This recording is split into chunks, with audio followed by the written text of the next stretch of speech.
KSL FM Midvale. KSL Salt Lake City. From the KSL Common Spirit Health Studios, this is KSL News Radio. Utah's news, traffic, and weather station. 9 o'clock at KSL News Radio. I'm Amanda Dixon. Our top story this hour, Box Elder County voters may soon be able to undo the county's decision to greenlight a massive AI data center project. The Box Elder County clerk tells the Salt Lake Tribune several voters have submitted an application for a referendum. If it's approved and the backers collect enough signatures, voters could decide the project's fate. The county clerk says their attorneys are currently reviewing the effort to see whether or not it can move forward. A massive search party will be searching the remote area of Carbon County, searching for a local woman who has been missing for 3 months. Diet Spencer had been driving home from Escalante from Colorado in January when she went missing. Sean Morgan tells KSL it was months before they heard anything. Then, in early March, an oil field worker found her car.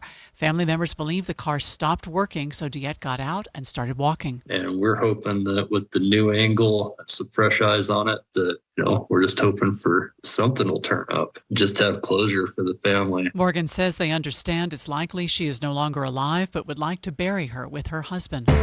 Our top national story this hour, a federal judge in Georgia has ruled the Justice Department is not obligated to return voting records to local officials 3 months after the FBI raided Atlanta locations. While acknowledging that the January seizure of Fulton County's 2020 election ballots was, quote, certainly not perfect, District Judge J.P. Bully held the federal government can keep those records. The Trump appointee ruled that Fulton County did not establish that its constitutional rights had been disregarded or that it faced irreparable harm if the records were not returned. The Justice Department says it's investigating irregularities in Fulton County, a heavily Democratic area in Georgia where the votes were counted 3 times and Joe Biden won each. That's ABC's Brian Clark. Your money at this moment, the Dow is off just 20 points. That's a fraction. We're at 49,889.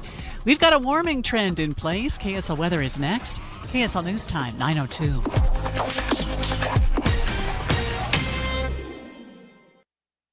A reminder about the simplest way to get updated for your day. Hit your KSL preset when you jump in the car, and we'll take care of the rest. Hear key news updates and traffic reports. Andy and Amanda from 5 to 9 in your car. KSL News Radio at 102.7 FM. You deserve a home that's truly your sanctuary. Why are you waiting? Dreammaker Bath and Kitchen helps turn someday into today. A space that works and feels like you. Because design and build live under one roof, your remodel experience stays organized. From the first discovery consultation to the final walkthrough, with one team from start to finish. You deserve a home that you can truly be happy in. And that's possible right now. A clear, structured timeline keeps guesswork out of your kitchen or bath project, and it starts with your budget and a fixed price. Then the detailed plan begins with smart and stylish selections, so you know exactly what to expect. Dreammaker Bath and Kitchen is built on integrity and customer focus, and that shows up in the little things, clean job sites, and proactive updates that keep you fully in the loop. Back nationally and 3 locally owned Wasatch Front locations. Schedule a consultation at dreammaker-remodel.com. That's dreammaker-remodel.com. Enhancing lives, improving homes. dreammaker-remodel.com. Why'd I go to the doctor?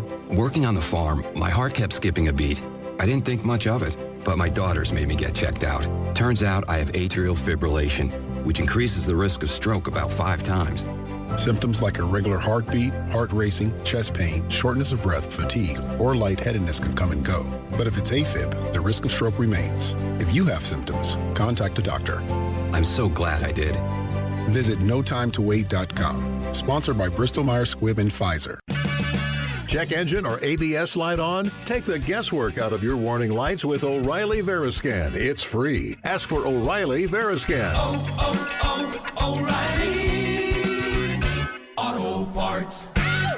Support comes from Amazon Business. Unlock smart business buying with fast, free delivery on millions of items and practical AI innovations that automate repetitive tasks so you can make smarter decisions faster. Learn more at amazonbusiness.com. Mother's Day is right around the corner, and J&J Garden Center in Layton has everything you need to make Mom's Day bloom. Right now, the greenhouses are full of vibrant flowers, beautiful hanging baskets, and colorful plants that make the perfect gift for Mom. Choose from stunning hanging baskets and 4.5-inch seed geraniums. both 20% off during the Mother's Day celebration at J&J Garden Center. Or brighten her garden with beautiful bedding plants that will bring color to her yard all season long. Whether mom loves tending her garden or simply enjoys fresh flowers on the patio, you'll find something she'll love at J&J Garden Center. Stop by, explore the greenhouses, and pick out the perfect blooms to celebrate the moms in your life. Visit J&J Garden Center in Layton and make this Mother's Day one that truly blossoms. J&J Garden Center. Traffic and weather together brought to you by UCCU. Earn 4.24% on savings at uccu.com. And here's Cormac Bone. The residual delays are almost completely died out, but it is still just a little slow on both southbound I-15 and Legacy Highway through Farmington after that crash this morning. Then you get a little bit of a break on South 15 through Centerville, where it's again slow in Bountiful. And then just a touch of slowdowns after that from the north interchange down into downtown Salt Lake. Northbound I-15 really cleared out. It's no delays from Provo all the way up into Murray, but then it's slow as you approach 3300 South up to 13th South. Upgrade your water with Culligan with top quality systems for homes and businesses. Softeners, filtration, bottle-free coolers, and bottled water delivery. Local experts, trusted solutions. Visit CulliganSLC.com. Cormac Bone in the KSL Traffic Center. Today, partly sunny with some clouds and a high of 77, 79. Tomorrow, we warm up to 83 for Mother's Day. Right now, it's 57 degrees. I'm Amanda Dixon from the KSL Common Spirit Health Studios. Listen online at kslnewsradio.com. We're Utah's news, traffic, and weather station. The all-new Inside Sources. Your inside access to the people and policies shaping Utah's future. Here are Greg Skordas and Holly Richardson on KSL News Radio. In order for a society to work, we do have to have trust in our institutions, in each other, but that doesn't mean blind trust. So there's a question for me of balance, and we're going to have multiple stories Inside Sources on trust or lack of trust.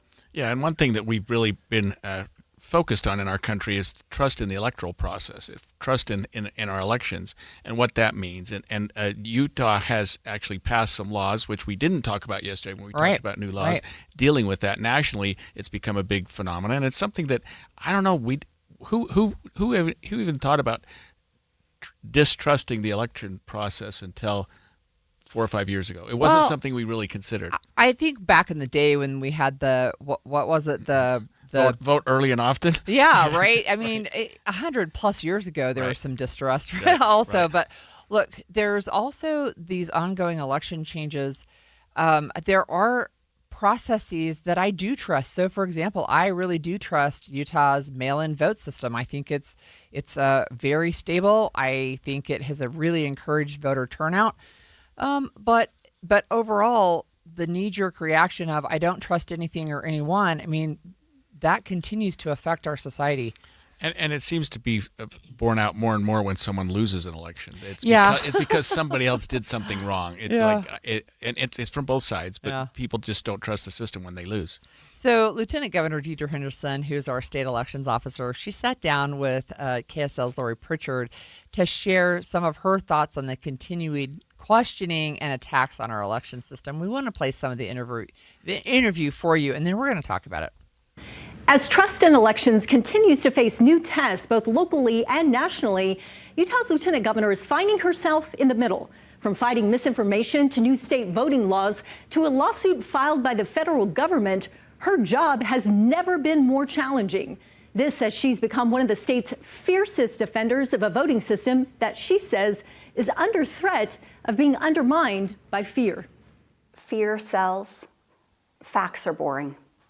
And that has been the biggest challenge of my office. For Deidre Henderson, the state's top elections official, confidence in the system is everything. Yet misinformation is rampant, unsupported claims about who is voting, and vulnerabilities in how it's handled. It's very hard to manipulate that kind of a system to affect change in an election outcome. But it's easy to take little pieces of information here or there and extrapolate it out and create false narratives out of it. In the last 5 years, Henderson says lawmakers have passed at least 86 election-related bills. Some that strengthen security for ballot equipment and ballot drop boxes. Others that help clean up voter lists by modifying voter registration. She says many of the bills keep Utah's system secure, but some changes just for the sake of changes are sometimes not very helpful. Utah is one of the few Republican states that has championed vote by mail. However, in recent years, the cheating on mail-in voting is legendary. It's horrible what's going on. That method has come under fire by President Trump and fellow Republicans.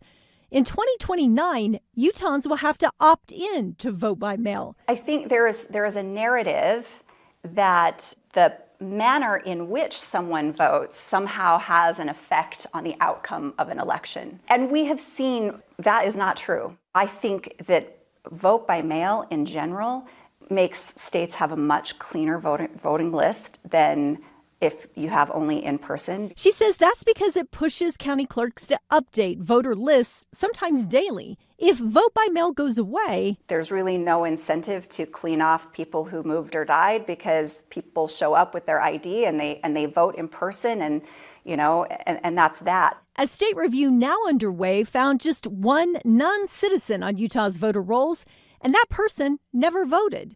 Still, the pressure from her own party mounts. It's politically rewarded to toe the line, undermine people's confidence in our elections. Take SB 153, a new law now raising concerns on what voter information is public, which Utah voters are exempt, and the lack of ability to appeal if denied. I think the law is ambiguous. It puts clerks in a tough spot. Did you advise any of the lawmakers before this bill was passed that maybe this isn't the right direction? My office did highlight some of the challenges with the bill to legislators. Do you think that there needs to be an appeals process? I do. While Henderson's raising some concerns over what kind of voter data should be public, she's also fighting a lawsuit filed by the Justice Department for refusing to hand over that same information and much more. There's a pretty poor record of them keeping the data secure. So when you have someone's date of birth, driver's license, social security number, that's the holy trinity of identity theft, right? Henderson says she suspects the DOJ isn't being honest about why they want it. The federal government already has all of this information. Why are they suing 30 states to get it? And as debate over election laws, privacy, and trust continue, Henderson has a message for Utahns. When we don't have faith in our democratic institutions, what else is there? Henderson says she's committed to transparency and reinforcing trust in Utah elections, one voter at a time. She challenges anyone who questions whether our elections are secure to volunteer at your local county clerk's office. Seeing things firsthand can help separate fact from fiction. Lori Pritchard, KSL 5 News.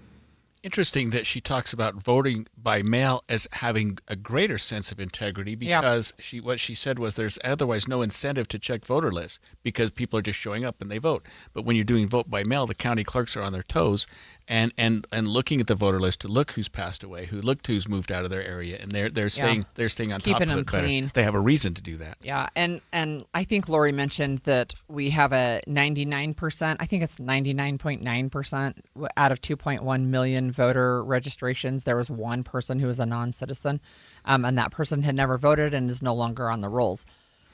So one of the things that stands out for me is that the lieutenant governor said that fear sells and facts are boring. And I think that's part of the issue here is that there are people who will take something and then they turn it into something really big. And then at the same time, we have things that we're going to talk about later, but like this voter privacy, we're going to talk in our next segment with the county clerk, but the voter privacy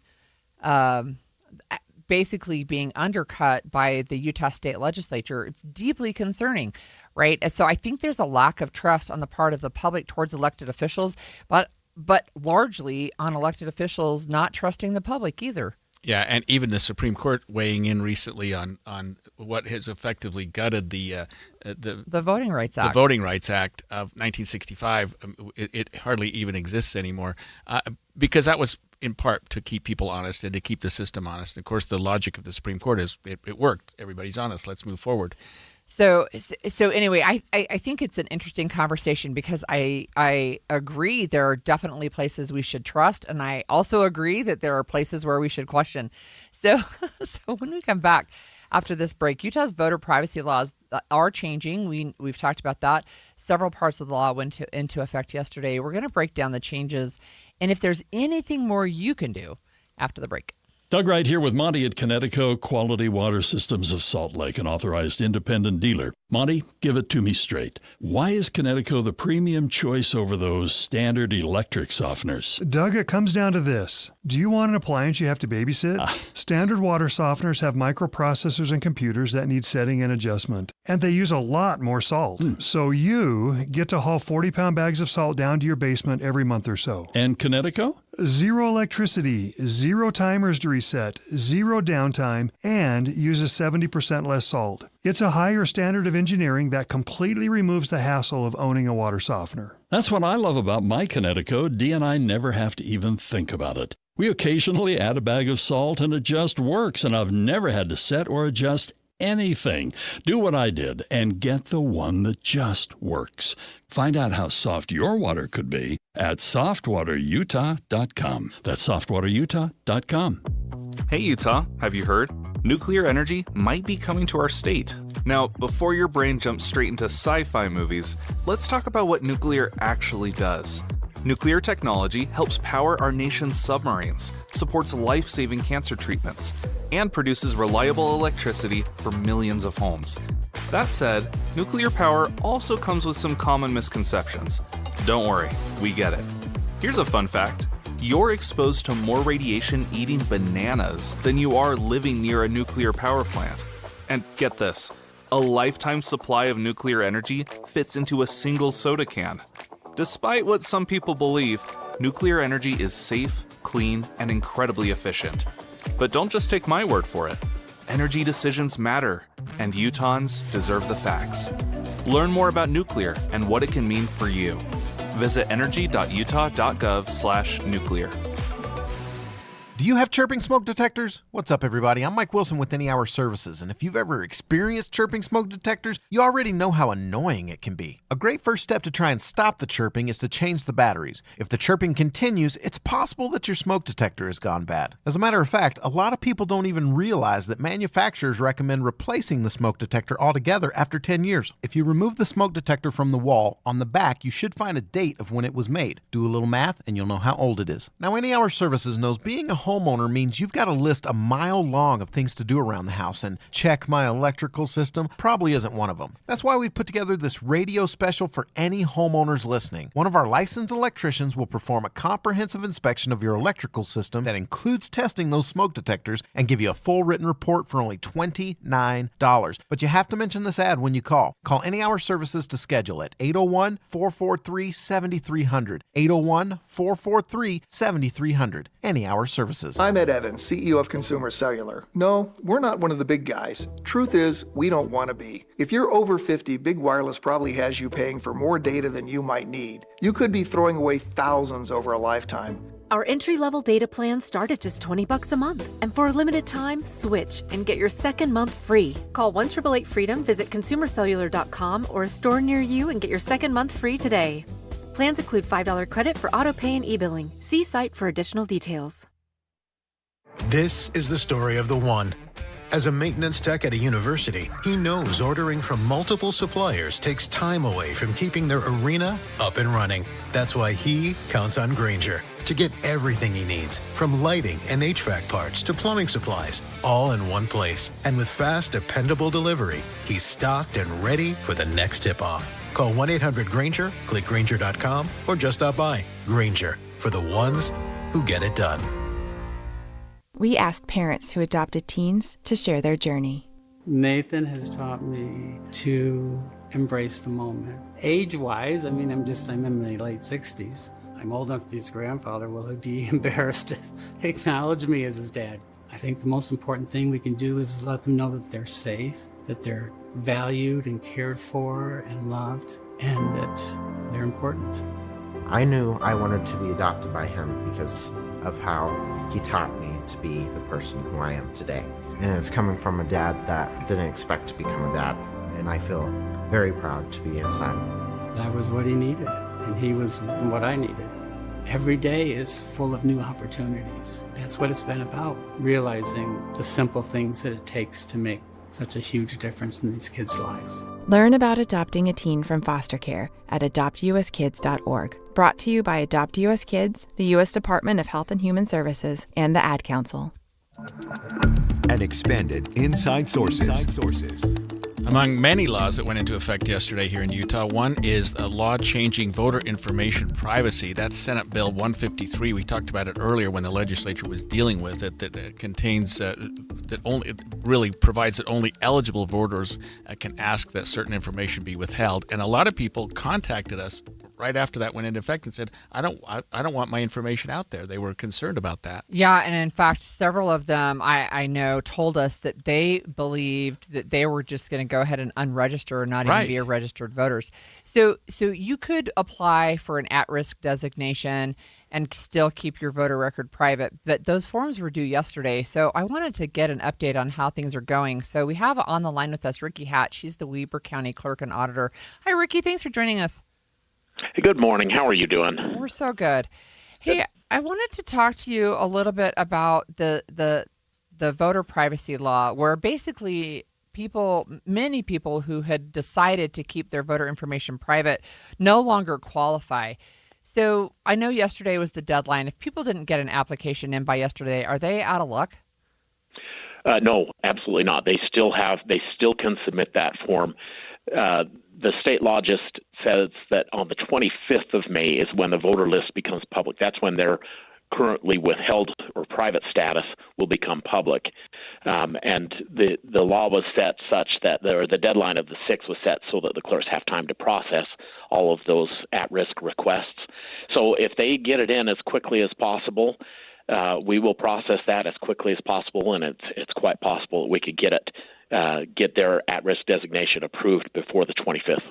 Ricky, what are you seeing in Weber County in terms of response to this from voters, one way or the other?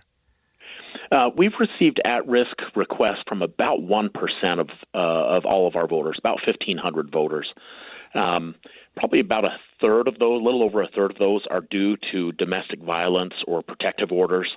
And then you have about half, you have about 15% each of armed forces, law enforcement, public official. And we've had 34 voters that have asked to be removed completely from the rolls. Yeah, that was my fear, too, is that people are going to say, look, I'm just not going to do it. I'm going to unregister and I just won't participate anymore. And I find that was sad. Oh, it breaks our heart. As election officials, disenfranchisement is a dirty word. And when voters choose to do it themselves, it's just heartbreaking. And we'll do whatever we can to let them know what information is being made public and what information can be withheld and what their rights are. Even one voter is disheartening, Ricky, but it seems to me, just doing the math, 34 out of 150,000 or whatever the number happens to be I think is surprisingly good, even though any number is bad, because I would have expected just some of the early response we had that more people would have said, hey, I don't want my information out there. Yeah, and we've tried, and the Lieutenant Governor's office has really tried to get the word out, letting people know, hey, this is coming, you have options, and we're here to help. And that's what we want, to get that message out. If you have any questions, call our office and we'll talk things through with you. So what about people who did apply for this at-risk designation and they haven't heard back? Is this something that they will hear back before this May 25th date, or are they just going to have to find out after that date whether whether they got approved or not? It probably depends on the county, whether each county responds to each voter. If you're a voter and you've applied for it and you haven't heard anything back, just give our office a call. We're happy to confirm that over the phone, whether we received it. But we do track and we process those at-risk requests with the same care and control that we use whenever we're processing ballots. So if you sent it in you can rest assured that we've received it and have processed it. And if you want to double check, just give us a call. So I have a question, and we just heard a clip from the Lieutenant Governor. She did an interview yesterday with KSL TV, and she said there's no appeal process. Is that something from the clerk perspective? Do you think that is something that should be put in place?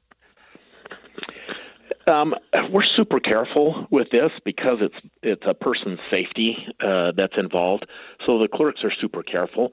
But there's judgment involved, and I wouldn't have a problem with having an appeals process set up. So if somebody felt that they were unjustly denied, they could reach out and we'd have some kind of appeals process. We can take a double check. I mean, we already do that, but it might be nice to have a formal process. Ricky, you've been around a bit in Weber County in the clerk's office. Can you tell us if you've noticed personally, just in respect to your constituents up there, a sense of distrust in the voting process? I mean, because nationally there's obviously been a lot of red flags raised, but do you think that the people, that the rank and file voters, are still comfortable with what's going on, or do you think that there is heightened concern? I think rank and file, the vast majority of voters trust the process. There is some unease that some of them say. They just say, I've heard stories, and so I'm just not sure. But generally, and especially when they talk to us, and certainly if they come in and take a tour, they leave saying, wow, I had no idea you had this many controls in place and that you cared about every ballot so much. So they leave with tremendous confidence. So one of the things that the Lieutenant Governor recommended is that people go and observe the process. Are you still open to that at your office there, having people come in and watch? Oh, we'd love it when people come and watch. We would love to have just throngs of people coming in to observe our process. And we'll give tours day and night. We'll give tours to folks even when we're not ballot processing ballots. We love giving tours so that people can come see. We're saying don't trust us. Come and see. Ask questions. We'd love to show you our processes and get feedback, because if there's a hole that somebody else can find, then we'll plug it. We'll fill it. As you're preparing for the upcoming primaries, can you tell us if you're doing anything differently than you would have, say, 4 years ago or 8 years ago? We are constantly tweaking and improving our processes. So we've increased the security. We've increased, due to state law, we've increased the types and numbers of audits and checks that are being done. And so it's even more robust than it was 4 years ago. So, but generally the overall process where we reconcile and are checking the ballots to make sure that no improper ballots have been introduced and no good ballots have been removed from the process, those are all still in place. They were in place 4 years ago, and in fact, they were in place 8 years ago. So, yes, some improvements over 4 years ago, but overall, the process is quite similar. Ricky, I have one last question, and it's related to the primary. Can you remind us what the dates are for when you send ballots out and when voters can expect ballots for the June primary in Utah? Yes, clerks have to have mail ballots 21 days before Election Day, and so that's June 23rd is Election Day, so we're looking at June 2nd. Those will drop, and they usually take a day or so for the post office to hit all of the houses throughout the state. And if you're in a more remote area, it might take an extra day or so. But those should be coming out early June, and then just make sure they're in our possession by 8 p.m. on the 23rd. And then did you already send ballots out for overseas voters, or is that coming up here in May? Those are due 45 days, so I believe the deadline is tomorrow that we have to send those out. So those will be coming out really, really soon. All right. That was Ricky Hatch, Weber County Clerk and Auditor. Thanks for joining us again. And when we come back, let's stick on this idea of trust in our process and our government institutions. And we heard that the legislature is investigating a Supreme Court justice, but the judiciary is investigating a leak of confidential information to the legislature. We're going to break that down when we come back. 9:30 at KSL News Radio. I'm Amanda Dixon. Our top story this hour, Utah's Judicial Commission wants to know who leaked the documents alleging Supreme Court Justice Diana Hagan had an inappropriate relationship with an attorney in the tense redistricting case. KSL News Radio's Alexandria Bonilla reports. Word of the allegations got out several weeks ago, to which the Judicial Conduct Commission opened up an investigation and found nothing, going as far as calling the claims of an inappropriate relationship speculative, overstated, and misleading. The initial allegations were not made to be public because records from the Conduct Commission are strictly confidential. The House of Representatives actually provided a copy of the report to media outlets, including KSL. The Salt Lake Tribune reports several House members who had access to the report denied giving it to anyone. Alexandria Bonilla, KSL News Radio. The Provo City Council is looking to pursue a conservation easement for 115 acres of land near Slate Canyon. That means developers would not be able to build on it. It would technically still be owned by the city, but would be protected by Utah Open Lands. A policy analyst tells KSL there's already very few buildable portions in the area. Most of it is too steep. Our top national story this hour from ABC News. The U.S. and Iran are negotiating over a memorandum of understanding. White House officials say it could lead to a more comprehensive deal. This as the Strait of Hormuz is effectively blocked off. More from ABC's Rachel Scott. You know, one of the major sticking points in any of these negotiations will be Iran's nuclear program. The president has long insisted that Iran needs to give up its nuclear material. So far, Iran has flat out refused. And U.S. officials also caution, even though there are messages being traded by way of Pakistan, these negotiations are fragile and they could all fall apart as they have before. But there's no indication that the Iranians have accepted the agreement. Your money at this moment, the Dow down 70 points right now. We're at 49,839. Coming up, we are seeing some warmer temperatures this week. KSL weather is next. KSL News Time, 9:32. The sources where we get our news matters. When you listen to Utah's Morning News, we want you to feel the stories are important to you and trustworthy. This is Amanda Dixon. And I'm Andy Farnsworth. Join us weekday mornings on KSL News Radio. Hi, I'm Utah tax attorney Jordan Wilcox. When the IRS invades your life, it's never good news. Keep in mind, it's not just you. I owed roughly $34,000. $61,000. When the IRS first contacted me, I was horrified. When they start hounding you and harassing you and assaulting you. Don't face the IRS alone. With everything in your life at stake, don't trust just anyone. From what I got told was being done in a matter of 2 years, he had done in a matter of like 48 hours. It's a great thing to have the IRS off your back. We have reduced our tax liability by over $42,000. Once I signed on with Jordan, I never talked to the IRS again. It changed our lives. You need someone to fight for you. Visit endtaxworry.com and get relief today. Let's solve your tax problems now. Visit endtaxworry.com. That's endtaxworry.com. For hearts that love. For hearts that care.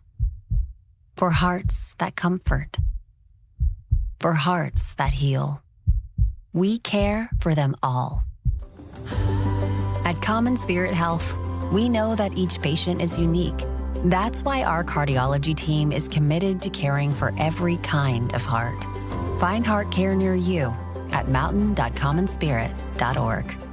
Since 1947, Whipple Service Champions has been Utah's most trusted name for heating, cooling, plumbing, and electrical services. Got a high-priced repair bill from another company and you're just not sure about it? Call Whipple. Get a free, no-pressure estimate or bring us their quote for an honest second opinion. Totally free. Whipple Service Champions, Utah's first place for second opinions since 1947. Call 385-273-7167 for your free estimate today. 385-273-7167. Meet Morgan Jones. Morgan is about to step into a world unknown to most, thanks to Progressive's Renters Insurance, a place of fresh linens and turn-down service. You see, Morgan temporarily vacated her apartment and has gone to a hotel because a pipe burst in her apartment. A pipe that made her sense of reality and apartment ceiling all come crashing down. Luckily, Morgan checked into Progressive's Protection Zone. Get a quote at Progressive.com. Progressive Casualty Insurance Company, affiliates, and third-party insurers. Workdays can be unpredictable, but your workwear shouldn't be. With the Cintas Apparel Plus program, you'll have freshly laundered garments for everyone on your team delivered every week. Cintas has workwear for just about any job imaginable. with high-performance fabrics and an uncompromising fit that stretches and moves with you. Don't leave looking and feeling good to chance. Visit Cintas.com. Oh, I'm ready! And get ready for the workday. Traffic and weather together brought to you by UCCU. Build smart, save big with construction loans at UCCU. And here's Cormac Bone. Northbound I-15, just a little bit of delay as you approach the construction zone in Roy. Just a touch of slowdowns there. We also have just a little bit of slowdowns on southbound I-15 near Warm Springs Road. But otherwise, your drive on I-15 looking really clear, especially in Utah County. We do have a crash, though. This is in Springville at the intersection of 400 South and 1200 West, and they are blocking multiple lanes in all directions. We're seeing extreme delays both east and westbound on 4th South, trying to get onto I-15. A healthy smile means a healthier life. If you don't have a dentist, visit YourSmileUtah.org for more information on community dental services. Your smile matters. Cormac Bone in the KSL Traffic Center. Today is going to be beautiful. Partly cloudy, high of 77, 79, and sunny tomorrow, 83 for Mother's Day. Right now, it's 57 degrees. I'm Amanda Dixon from the KSL Common Spirit Health Studios. Listen online at kslnewsradio.com. We're Utah's news, traffic, and weather station.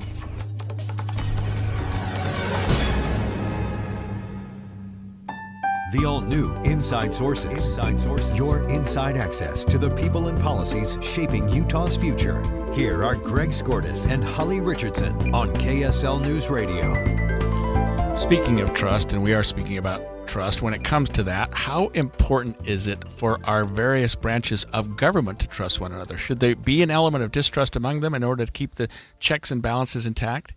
You know, that's a really interesting question, and we're learning that the Utah Judicial Commission is going to launch an investigation into a leak regarding another investigation into State Supreme Court Justice Diana Hagan over allegations of misconduct. Yeah, and this is a new investigation from the previous investigation. We'll talk about how that came about. Someone leaked we're talking about the Judicial Conduct Commission, that leaked their investigation to the Utah State Legislature, and then it's got to the media, of course. The legislature gave it to the media when the media sent a grammar request, but they weren't supposed to have it in the first place, is what I understand. Yeah, so we're talking about a referral that was made to the Judicial Conduct Commission regarding one of our Supreme Court justices, right, Diana Hagan, and it involved a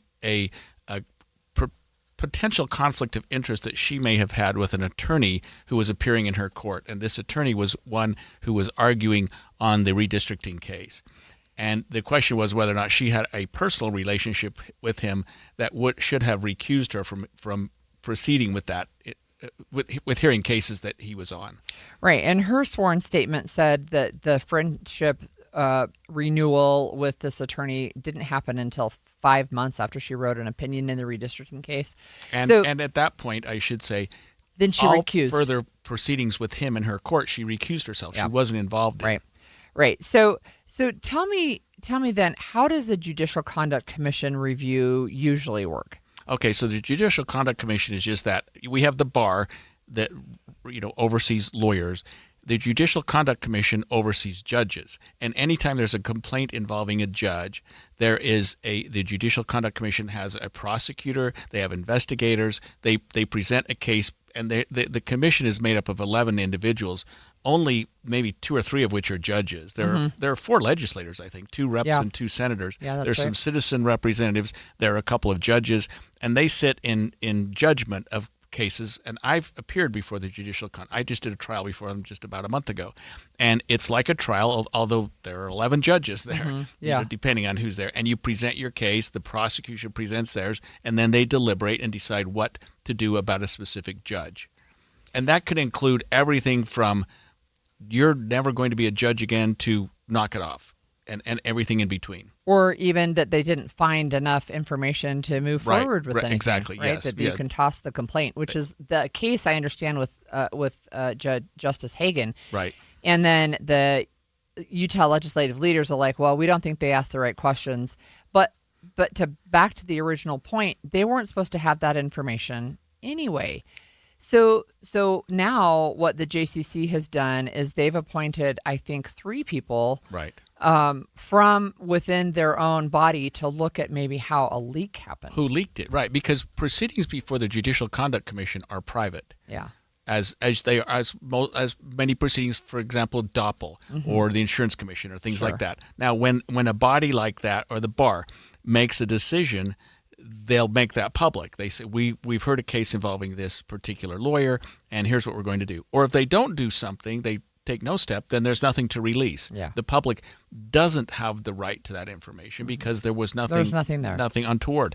So that's the problem here, is that they did their investigation and someone leaked that investigation. They cleared the judge. They could find no misconduct. And so someone sent that to the legislature and they said, well, we're going to do our own investigation, which begs the question. First of all, the Judicial Conduct Commission has exclusive jurisdiction over judges. I don't know that the legislature does. I mean, we'll see how they choose to jump into this. And second, they should not have, under any circumstance, this information been provided to them. And let me just say one other thing about the Judicial Conduct Commission.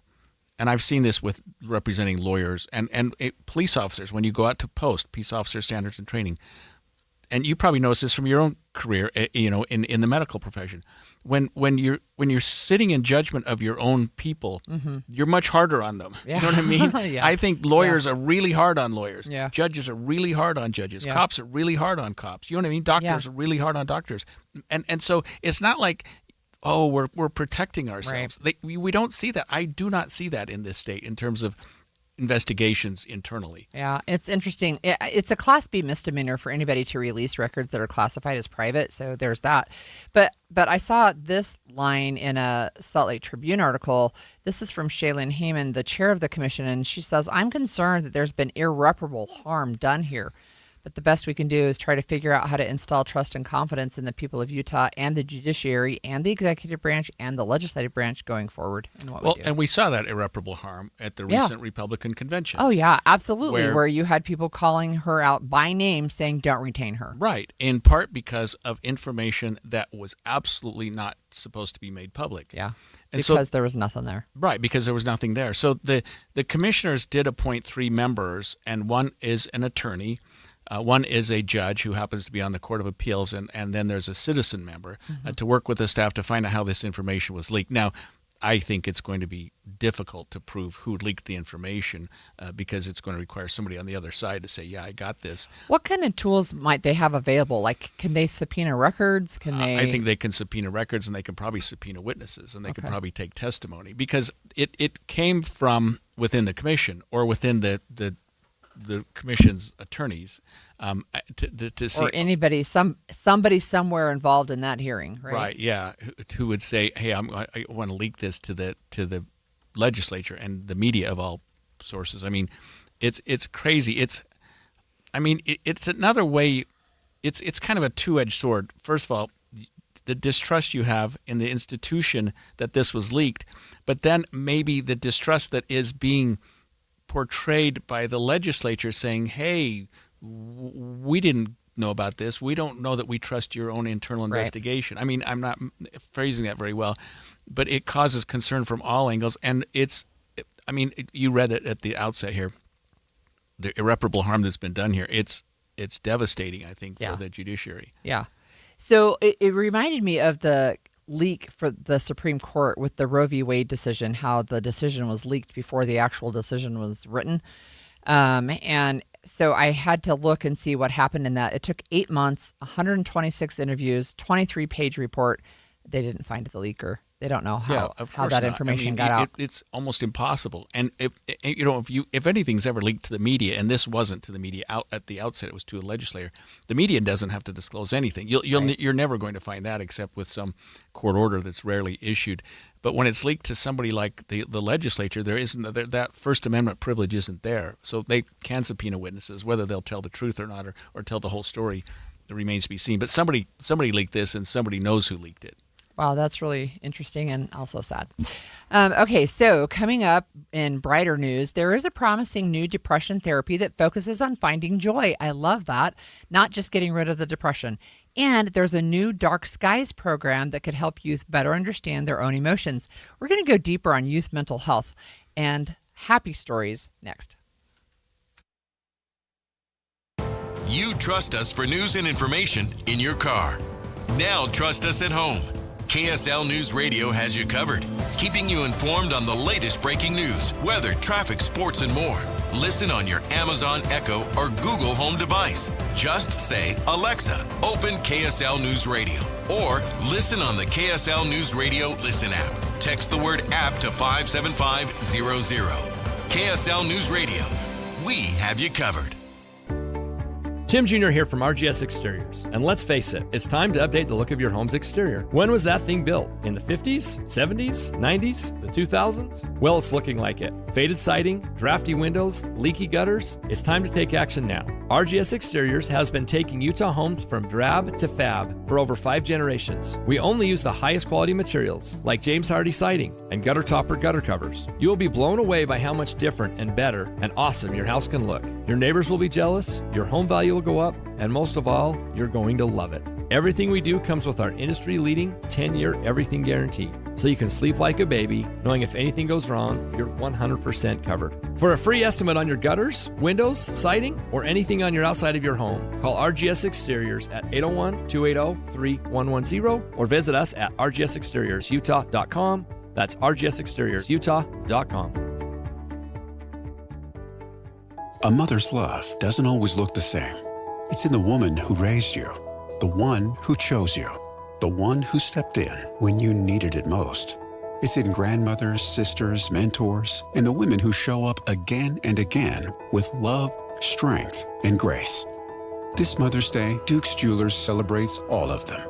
At Duke's Jewelers, they believe women who shape our lives deserve something just as meaningful as the love they give. Something timeless, personal, and filled with heart. From classic diamonds to one-of-a-kind designs, every piece is chosen to honor her story and yours. A piece she'll wear every day and think of you. Join Duke's Jewelers this Mother's Day and enjoy a complimentary rose with any jewelry purchase while supplies last. Because every kind of mom deserves to feel seen, celebrated, and loved. Visit Duke's Jewelers on Main Street in Springville and at dukesjewelers.com. Save $2 when you buy 2 cans of Superior Products Coverall tire dressing. Plus, get 4 times O-Rewards points now at O'Reilly Auto Parts. O'Reilly Auto Parts. Hey, John, why so glum? I just got let go. The company's downsizing. This is the 3rd time in the last 2 years. I'm done with this. Have you thought about My Computer Career? I've heard they can train you for a career in IT in just a few months, including cybersecurity and the basics of AI. And you don't need prior training or experience. Now that's a recession-resistant career. Wow, thanks. I'll check them out. Go to mycomputercareer.edu and take the free career evaluation. mycomputercareer.edu, an Elite CompTIA certification partner. Financial aid is available to those who qualify, including VA benefits. Support comes from Amazon Business. Free your team from time-consuming procurement tasks. Discover smart business buying where unmatched selection meets AI-driven tools to simplify complex processes so you can focus on what matters most. Learn more at amazonbusiness.com. If you've got a honey-do list with electrical, plumbing, heating, or air conditioning projects on it, Any Hour Services can help. Call Any Hour Services, electrical, plumbing, heating, and air. anyhourservices.com. Stolen Voices of Dole Valley, a gripping new 9-part investigative podcast about a serial killer you've probably never heard of, Warren Forrest. A sadistic predator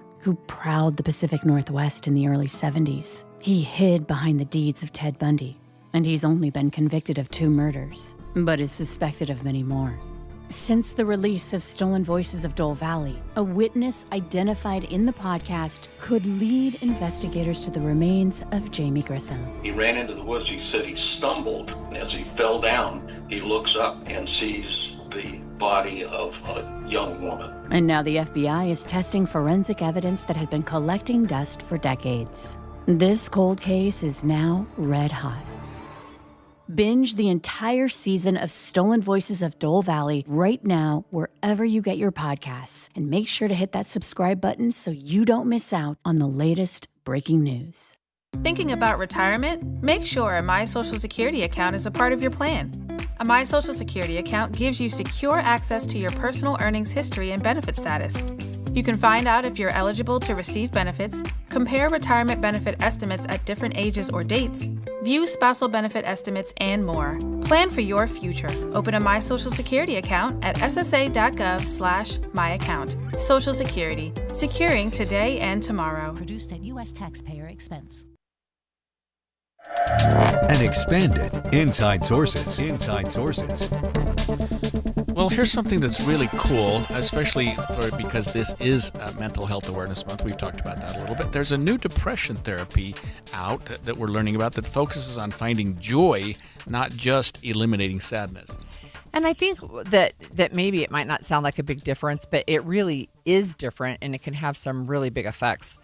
So most depression treatments focus largely on decreasing negative emotions, but there is a study that finds that increasing positive ones might actually be more effective. Yeah, and they're calling it Positive Affect Treatment, PAT, designed to help people find more joy and connection and meaning. And it, to me, it makes perfect sense. I mean, we've studied depression so much in this country, and it's caused so much heartache for people who suffer from that. It's a recurring problem for a lot of people, and something they just a cycle they can't break. But this is really promising new therapy for people that suffer from depression. I have a loved one who suffers from severe depression, and it's just heartbreaking to see what happens to him. Yeah, and one of the things that this study looked at, and this was a study just published recently in JAMA, the Journal of the American Medical Association, I think. So they're calling it, like you mentioned, the positive affect treatment. So what the question they were trying to answer is, what if we tried to help people feel good rather than just less bad? Do you know what I'm saying? Like, how can you actually focus on joy instead of saying, I'm going to feel less depressed? There is a difference. So it's I think a really interesting paradigm shift. And it's one looking for joy, right? I mean, I think, how do you find more joy in your life? And sometimes people who are in depression, they don't feel joy at all, right? And so this whole thing about skills, there's 15 weekly therapy sessions where they're taught a variety of skills that boost mood, including introducing positive activities into their lives and focusing on the enjoyment of those experiences. Yeah, and so there were actually 3 randomized clinical trials that they ran through here to see how this was working and to see whether or not the brain was more responsive to positive emotions than to sort of doing away with the negative ones. And what the clinical finder, or the people who conducted this finding, said this: we didn't expect this good news. We expected that the positive therapy would be better for improving positive effect, and that the negative therapy would be focused on decreasing symptoms. But in fact, the results they had was really, the positive therapy was superior to the doing away with the negative therapy. Right. And so we know that the brain has neural pathways, and we know also that you need to change those neural pathways if you want to change what's happening. And of course, there's the caveat of make sure that you get the medical and therapeutic help that you need if you're suffering from clinical depression.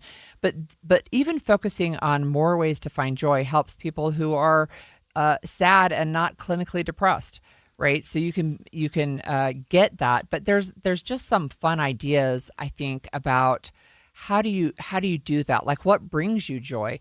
And it doesn't have to cost money. Yeah, and I think you mentioned this earlier, but what they're talking about with the positive affect is introducing positive activities into their lives, focusing on enjoyment in those experiences. I mean, tell us things in your life that are good. Tell us, instead of, hey, let's get rid of these bad ideas, these bad thoughts that you're having. Instead, go to the positive. Go to the. I mean, I don't know. I like this study. It's very. I mean, just for me personally, just having someone that I care about deeply that's in this situation. So one of the things that they suggest is to make plans, right? Because when if you wait until you feel motivated and you're feeling depressed, you're probably not going to do anything, right? It's the law of inertia. You're just going to stay there, right? But if you have a plan, you've asked a friend to do something fun, you're going to go hike up the canyon, then that gives you something to help get you out of the house. And then while you're doing that fun thing, to really take note of, well, how do I feel? What does it make me feel like to hear the birds or to smell the trees and the other smells that you get when you're up the canyon? Yeah, another is to savor the good moments. So a lot of times when people are depressed or unhappy, they get overly focused on the negative. But they were saying you can retrain your brain by finding positives in any situation, refocusing your brain on enjoying the positives in your life. Yeah, I have to add this. So gratitude has already been researched heavily, and the impact that it has on our brain and our mood. So gratitude actually does change your brain chemistry. It helps you become more able to see things on the positive side. It really is like putting on rose-colored glasses, right? To say, look, I can see positives from this. So practicing gratitude, being kind to others. And I will also say this, doing service for other people can really, really help pull us out of our own funk. Yeah, and they say don't ignore your negative emotions. I mean, you still have to deal with those. Right. But put some positive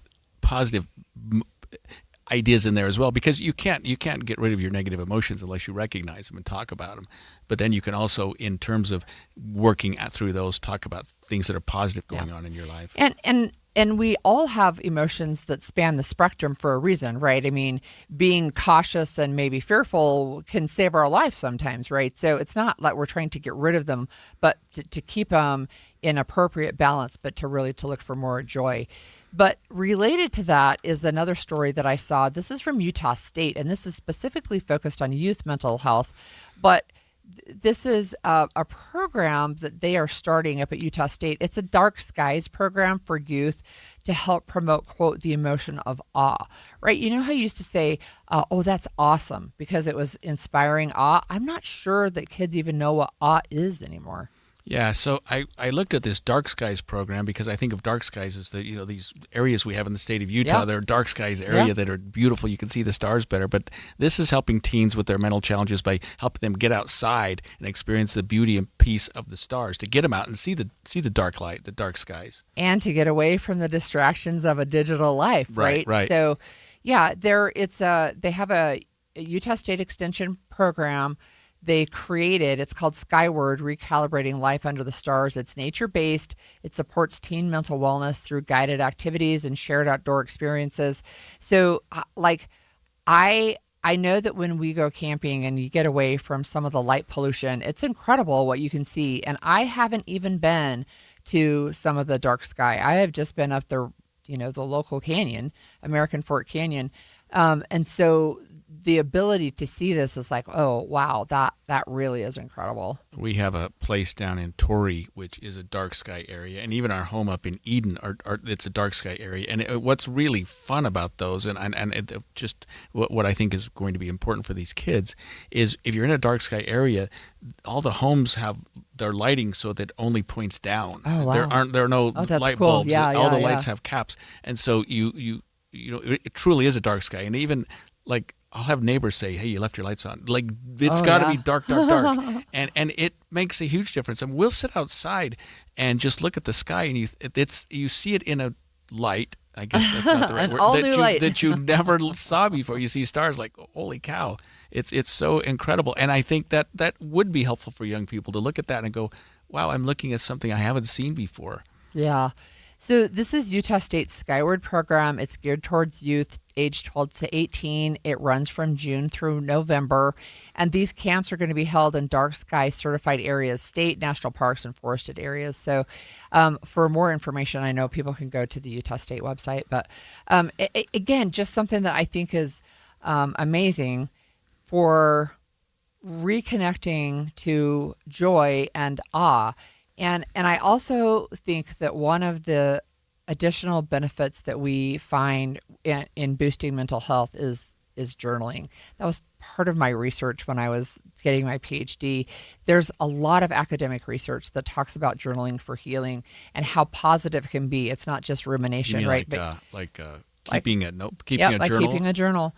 And it is a way for things to process. There are ways to do it that are healthy and they have long-term benefits. But when you're writing down what you're grateful for, when you're writing down what struck you as awesome, right? Like these dark skies, you can have really significant mental health benefits from those. Yeah, so dealing with depression therapy by giving people some more uplifting things to think about, dealing with youth in crisis programs by getting them out of these dark sky areas. Those are both really positive things to think about today. I'm really glad that we were able to talk about that. And actually, we're going to follow up with this at 10:35. We're going to go more in depth on youth mental health, the risks, challenges, and warning signs that all parents need to know. That's right. And before we get to that spot, we are going to talk about primary elections that are already underway across much of the country. But there's a renewed push towards drawing new congressional district maps, especially in the southern states, before the general election that's really just a few months away. More on this coming up next. KSL FM Midvale. KSL Salt Lake City. From the KSL Common Spirit Health Studios, this is KSL News Radio. Utah's news, traffic, and weather station. 10 o'clock at KSL News Radio. I'm Amanda Dixon. Our top story this hour, parking in downtown Ogden will no longer be free after years of discussions have ended this week in a decision from the City Council. KSL News Radio's Brianna Willis reports. Kiosks and signs will start being installed this month for paid parking around historic 25th Street. Residents and business owners came out nearly all against the paid parking plan, but several council members, including Ogden Mayor Ben Nadolski, says the parking situation has become a problem and the city could use the extra revenue. I hated the idea of not taking a step and backstopping it with money that should be going to our parks. In addition to the kiosks, a second parking garage is in the process of being built. Street parking fees will likely not start until June. Brianna Willis, KSL News Radio. A former salon owner has been sentenced to 1 month in jail for borrowing thousands of dollars in loans and never paying them back. The Cache Valley Daily reports Megan Hayes also organized several charity drives for local foundations and took the money for herself. Hayes also used salon equipment as collateral for some of the loans, even though that equipment was owned by a different bank. In addition to jail time, she has been ordered to pay $270,000 in restitution. Our top national story this hour, the World Health Organization says the latest outbreak of the hantavirus on board a cruise ship does not have the hallmarks of the coronavirus pandemic. There have been 5 confirmed cases of the virus with 6 suspected cases. Maria Van Kerkhove with the WHO says it's unlikely to spread into a pandemic. This is not the same situation we were in 6 years ago. It doesn't spread the same way like coronaviruses do. It's very different. It's that close, intimate contact that we've seen. And most hantaviruses don't transmit between people at all. 3 people have died so far. Your money at this moment, the Dow is down 119 points at this hour. That's 0.25%. We're at 49,792. Coming up, we're going to be warming up as we head toward the weekend. KSL weather is next. KSL News Time, 10:02. Mornings are for recharging. And they're for starting your day right. We volunteer to join you in the car. Get news and weather at 102.7 FM during the most important part of your day. Andy and Amanda, each morning between 5 and 9 on KSL News Radio. 20 pounds. That's how much I've lost with Sota Diet Nutrition. I decided about a month ago that I was tired of gaining weight, and hitting my 60s really caused me to start gaining weight at a rate I could not control. I tried everything from starving myself to working out more and more and more. It wasn't working at all. And I had thought about, well, do I want to take pills? Do I want to take injections? I thought, no, I want to try something involving diet. So I contacted Sota, S-O-T-A, Diet Nutrition, talked to a couple people here at KSL who said it worked for them, and I thought, I'll give it a try. And it's worked for me. I've lost now 20 pounds. Seriously, 20 pounds in just about a month. I'm not quite where I want to be, but I want to keep going with it until I get to my target weight. I'm much, much closer than I thought I'd be. They told me maybe 2 or 3 pounds a week. My results have been more than that, but I guess everybody has what they do. And this one's been great for me. Just food, no pills, no injections. Sota, S-O-T-A, Diet Nutrition. Join us for a short time for results that last a lifetime. Reservoirs are our water savings account. Every year, snow is our deposit. Some years we get more, some years we get less. This year, definitely on the low side. And when the deposit is small, we have to budget. Not because the sky is falling, but because it's just common sense. If we're smart with what we use now, we keep more in savings for next year. If we're not, we're drawing down the balance we rely on. Jordan Valley Water is asking everyone, homeowners, businesses, and government, to wait until May 15th to water outdoors. Life is better with water. Jeff Kaplan here. Got to tell you, the paint job looked great. And our friend Sue couldn't say enough good things about CertaPro painters. They were professional, zero drama. They cleaned up. The house looks amazing. And if you need your house painted, you should know that CertaPro makes it a worry-free experience, and they do it at the right price. CertaPro Painters has 70,000 five-star reviews. Local trusted professionals. Get a detailed free estimate at CertaPro.com. That's Certa with a C. CertaPro.com. Each CertaPro Painters business is independently owned and operated. Question: what will you find on all over-the-counter or OTC medicine packages to help you choose the right drug and use it safely? The answer: the Drug Facts label. This label lists the medicine's active ingredients and purpose, how much to take, and warnings you should know before using it. Remember, even OTC medicines you buy without a prescription can cause side effects you don't want. So follow the information listed on the Drug Facts label. For more information, visit fda.gov/Drug Facts label. A message from the U.S. Food and Drug Administration. Traffic and weather together brought to you by UCCU. You deserve to love where you bank. And here's Cormac Bone. Still just a touch of slowdowns on northbound Legacy Highway as you approach the West Davis corridor, but just a little slow there. Nothing like we had earlier this morning. And on northbound I-15, just a little slow after the south interchange. That's due to a couple of crashes. Now they're both out of traffic and on the right or left shoulder, but it is just a little slow behind those two crashes on northbound I-15 right after the south interchange. While you're planning your day, plan for comfort too with the Good Feet store. Find the location nearest you at goodfeet.com. Cormac Bone in the KSL Traffic Center. Partly cloudy today with a high of 77, 79 tomorrow. By Mother's Day, Sunday will be 83 degrees and we'll start next week in the 90s. Right now it's 61 degrees. I'm Amanda Dixon from the KSL Common Spirit Health Studios. Listen online at kslnewsradio.com. We're Utah's news, traffic, and weather station. The all-new Inside Sources. Your inside access to the people and policies shaping Utah's future. Here are Greg Skordas and Holly Richardson on KSL News Radio. You know, redistricting wasn't something we talked about much in the years past, but it seems like it's a never-ending story right now. Congressional map redistricting, of course, it was big here in the state of Utah and when we dealt with that, but now it's a national phenomenon, and we talk about it almost every day. So one of the things, of course, is that the recent ruling from the U.S. Supreme Court has really shifted some Republican states into high gear on redistricting before the general election and even before primaries. And we already know that primaries have started occurring across the country. Our primaries in June, but some have already happened. Yeah, so in response to the Voting Rights Act of 1965, states were required to draw their maps so that it did not exclude certain racial groups. Right. And so states drew maps that the Supreme Court said did just the opposite, and they over-included racial groups. I mean, I'm sort of paraphrasing what the Supreme Court did, but they said, look, you've now drawn these maps just to make it so that certain groups are taken care of to the exclusion of others, and they said you can't do that. And I'm making the 60-page report into 60 seconds here. But in response to that, the states, I mean, a lot of states, especially southern states, have said, we're going to redraft our maps. And some are, I mean, we're in primary election season. Two states had their primaries this week. Yeah. Indiana and Ohio. Yep, that's right. And that was one of the things where I looked at it and I'm like, oh my gosh, you've got to be kidding me. They're trying to get new maps in place before the general in November. But in Louisiana, I can understand it. Louisiana did pause their primary because they were the specific state affected by this Supreme Court ruling, and they are redrawing maps. So part of it is just logistical. You can use artificial intelligence to draw a map, right, which I think is what they're going to do. But to tell candidates, guess what, your map just changed, or to even open it up and say, oh, this is a whole new district. So guess what? We need to find a candidate. You need to fundraise. You need to get out there. You need to contact voters. And you need to do it all in this super, super compressed cycle. Right. And if you look at just what happened here in Utah, we have 4 congressional districts. We had 4 Congress representatives.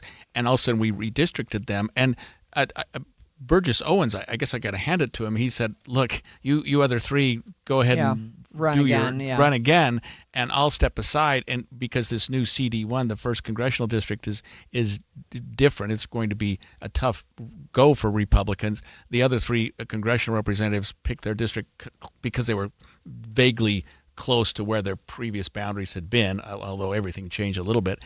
But if we were doing that right now in Utah, what a mess we'd have. I mean, the conventions are over, the caucuses are over. We've already selected the candidates. We already know who's going to be on the primary ballot. Some of these states are just now starting to do that. So we were looking at Tennessee, for example. Tennessee is looking to redraw their maps and basically take out the democratically held congressional districts, redraw them so they're Republican dominant. It's happening in Alabama as well, and they're trying to defeat. Part of it is it feels like they're trying to defeat areas not only where there are Democratic strongholds, but where they are majority black districts, right? And trying to, chop those up so that Republicans win those districts. So, and it's going to end up looking very much like we've gerrymandered things to the point where what was the big city in Tennessee, Memphis or something, where they said the city itself is divided into 3 congressional districts. Oh yeah, for which sure. Which is clearly to divide that up. For sure it is. And so one of the things, if you remember, this started with Texas saying, okay, we're going to redraw to make the seats more favorable to Republicans. And then California said, okay, well, we're going to redraw. And they did put it on the ballot for voters to accept. And so they did in California.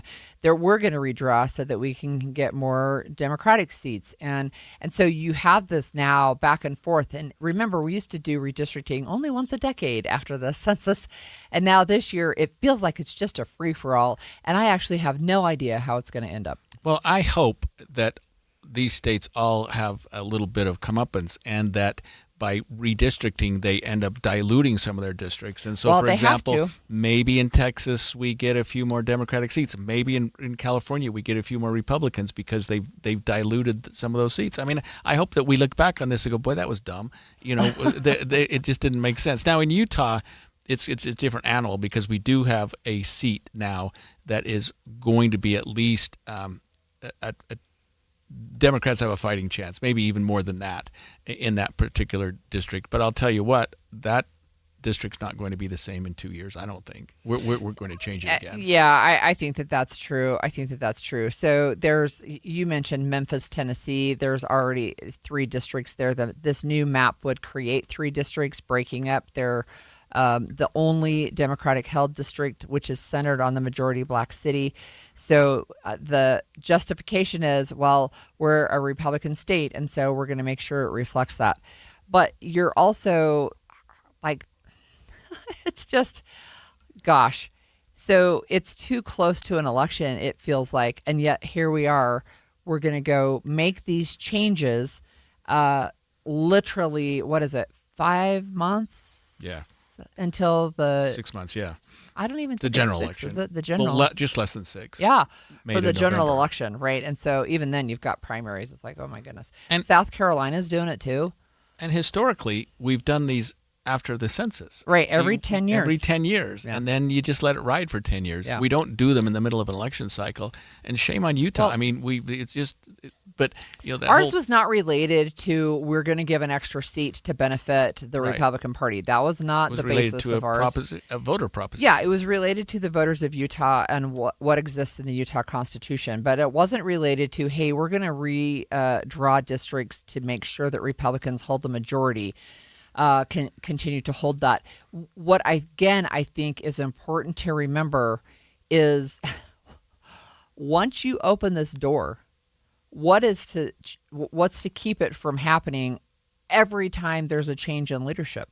Right? What's to prevent it from happening when there's a Democratic president and a Democratic controlled House to say, okay, we're going to go ahead and we're going to redistrict all of our states so that we have more seats so that we can hang on to power, right? I think that's the issue that we keep running into is we keep making all these exceptions, except these exceptions will then become the rule. Yeah, and we saw in Indiana that legislators there who thought we don't want to redistrict our state. This doesn't make sense. They're gone. Now, Trump-supported legislators came in and said, no, because Trump did want that state to be redistricted and punish the representatives from within the state. Yeah, and 5 out of 7 lost their seats, right? So, who were up for election. So they lost their primary. So, yeah, I mean, I think this is coming from the top. Remember, President Trump asked Texas, please find me some more seats. They did, and then it has now cascaded down into multiple states looking for redistricting really in the next few months. And I have to ask, at what point is it not okay to pause an election? At what point do you say, look, we're just too close? Right. Because in 2022, they're like, oh, we're too close to a big election and paused it. But we're not slowing down, it doesn't seem like. And what does this do to where we started the show with public trust in the election system? Yeah. I mean, are we really just gerrymandering things so that we get our own particular candidates elected, or is it something where we really want the public to make those decisions? Well, and in some states, they put these maps on the ballot, which I think is a good way to do it. I think I'm becoming more and more of a fan of that. Yeah. Okay, so when we come back, we're going to look closer to home at how working moms are faring here in Utah. A new report says we're pretty middle of the road, but there are some things that appear to be missing from the research. We're going to break it down when we come back. Can we talk about something difficult to discuss? Are you going through a difficult financial time? You have equity in your home, but nobody can help? American Home Loans has created the Bridge Loan Program to use your equity regardless of your credit at this time. The Bridge Loan can be used to pay debts, collections, IRS liens, divorce settlements, or home improvements. Call at 801-262-2221. That's 262-2221. This loan creates a bridge between now and a much brighter future. After COVID, one of their clients had over $85,000 in credit cards. Their scores were too low to borrow on their home. American Home Loans was able to save them $2,000 a month. And after 8 months, they qualified for a conventional loan and lowered their payments. The consultation is free and confidential. Please call them and see what they can do for you. The number is 801-262-2221. It's 262-2221, or go to AmericanHomeLoans.com. AmericanHomeLoans.com. NMLS 245422, Equal Housing Lender. A new Bernina sewing, quilting, or embroidery machine from Dave's Bernina in St. George and Provo is a wonderful gift for mom, sister, daughter, or the new graduate. Hi, Cindy Olsen here to tell you about their big May sale. Save hundreds to thousands on Bernina 770, 570, 335, and quilting models. And ask about special discounts on add-on accessories. How about a limited time offer of 48 months, no interest on certain machine purchases? Burnett machines start at $299 and include a free case. See the world-famous Bernina 990 model. Come in now for bargains on trade-ins and demo machines that come with 2-year warranties. Bernina machines provide unmatched quality and ease of use. All new Berninas come with a 5-year warranty and free classes. Don't miss this sale at Dave's Bernina, 691 East St. George Boulevard and 2017 North 550 West in Provo.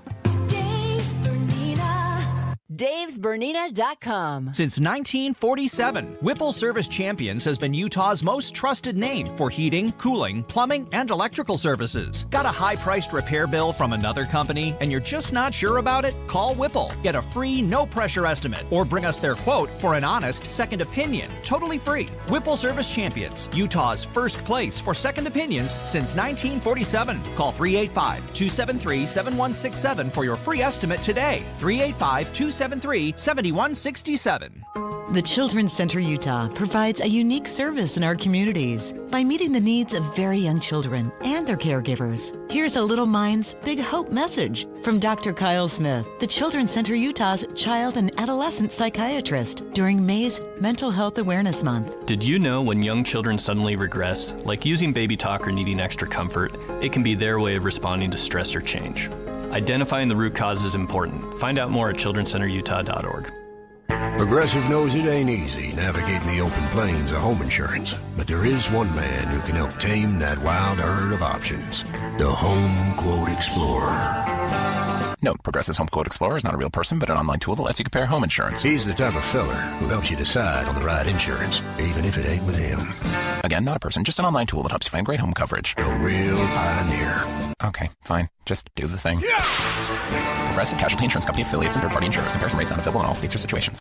I'm Ed Evans, CEO of Consumer Cellular. No, we're not one of the big guys. Truth is, we don't want to be. If you're over 50, Big Wireless probably has you paying for more data than you might need. You could be throwing away thousands over a lifetime. Our entry-level data plans start at just $20 a month. And for a limited time, switch and get your second month free. Call 1-888-FREEDOM, visit consumercellular.com or a store near you and get your second month free today. Plans include $5 credit for auto-pay and e-billing. See site for additional details. 911, tell me exactly what happened. My son and his wife and their 2 children haven't responded. Susan Powell disappeared on a snowy morning in 2009. And I said, Josh, where are you? You need to get home. And her husband will never be held accountable. Your wife is missing, Josh. Yeah, but and you want to think about it for a couple of days? I'd had this overwhelming feeling that he had done something to her already. I'm Dave Cawley, host of the podcast Cold. Then he starts making phone calls to Susan's phone. Hello, Susan. We are on our way back. It's the deepest of deep dives into this tragic tale of abuse. Where was Josh when Susan disappeared? I don't know. Of one mother's desperate attempt to escape. This is me, covering all my bases. Help prevent it from happening again. Our focus has and continues to be finding Susan. Listen and learn by following Cold wherever you get your podcasts. Inside Sources. Inside Sources. There's a lot of evidence, academic and otherwise, over the past many years that show that when women do better, society does better. But are we helping all women to be successful, or are we just adding more pressure to certain groups of women? And for the next few minutes, we're going to be talking working moms, the ones who get up early, take care of the kids just to go to work, take care of the adult kids, and sacrifice so much, their hair, their sleep, their sanity. I don't sacrifice my hair. Their health, yeah. My wife does. Okay, look, so look, is society actually helping them so they can be more successful? Is the social safety net basically, are we supporting moms? So Dr. Susan Madsen, who's the founder and director of the Utah Women in Leadership Project, wrote an article recently based on another ranking that came out about how working moms stack up in Utah. And she's joining us right now. Thanks for joining us, Dr. Madsen. Great to be here. Great to have you. So give us an overview. How are working moms doing in the state of Utah? Well, actually, there's 4 rankings really with WalletHub that I follow. And this is one of them. This is not the one that we rank the worst on. So it's kind of nice to be in the middle of the pack. But generally speaking, on this one, we're 24th of 51. So that's right in the middle of the pack. And one of the reasons I really appreciate doing this and being able to get deeper data directly from WalletHub is that each has some different metrics. This one has 17 metrics. Some of them cross over into other metrics, but there's some here that we don't see in other places that really can give us some insight. So what is this one particularly looking at, Dr. Madsen, in terms of women in Utah? Well, it looks really at 3 main categories, and the first one is always an interesting topic, and that one is childcare. So it gives us 6 different metrics within childcare. The second one, professional opportunities rank. Some of that crosses over into some of our discussions on other metrics, like the equality one, where we always rank last. And then the last one, there's only 3 metrics in that, and that's work-life balance rank. And I'll just jump into the first one, the childcare. You know that this is an issue in Utah. We've talked about this before, where we're designated as really a desert, a childcare desert. And in fact, in the rankings, we're 48th, so not the worst, but down there on the number of childcare workers per total number of children. And then we're 38th in terms of the share of nationally accredited child care centers. Those both worry me, especially the child care centers. We just don't have nearly as many centers that are accredited, and accreditation is important. So I have a question, and I don't know if you have these numbers right off the top of your head, but what's the percentage of mothers in Utah that are in the workforce? Well, we actually we're slightly above the nation. I don't have it right in front of me, but I've talked about it. We have it in reports, but we're slightly above the nation in terms of women who work for pay. We're higher than the nation on women who work part-time. And Holly and Greg, maybe you know this as well, that when you work part-time, sometimes it's even harder to get good child care. So we're not lower than the nation. We're above the nation on women working for pay. And when we look at, I wish I could remember the numbers for you right now. It's really a surprising percentage when you look at women who have children 5 and lower. I mean, I think it's around 50 to 60%. I mean, it's a significant number. Yeah, I just did a quick Google search and I see 63% of 2-parent households. Yeah, that both parents are working. So, it's one of the things that I think is important, because one of the things I've heard, Susan, is, well, moms stay home to take care of their kids in Utah. And sometimes that's true, but I think we need to be realistic and say, look, the reality is most moms are in the paid employment space while they have kids at home still. It's true. And I'll tell you real quick that my daughter, when she had her twins, she's got 3 kids and she's got 2.5-year-old twins. When she first came, she's a psych nurse and she wants to work, and she does one overnight shift because she can't afford childcare. There's not anybody. It's so expensive. It's more than what she could make to have someone do childcare for her 3 kids. Before we leave off of childcare, I wanted to ask you this, Dr. Madsen. We do poorly in a number of children per number of childcare workers per child, not so well in nationally accredited childcare centers, but overall we do fairly well. So what are we doing right as it relates to childcare in Utah? In that category, we're 24th. So there's a few that we do well. So with the daycare quality that we have, we're 27th. And then do a little bit better in terms of child care costs adjusted for the median women's salary. We're 16th there. And then the other one that's our highest in that section is really school system quality. And they typically get these. They don't come up with their own rankings.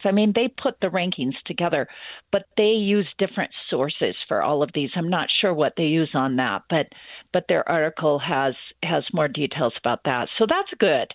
School system quality. I wonder what that means now. I've got to look back.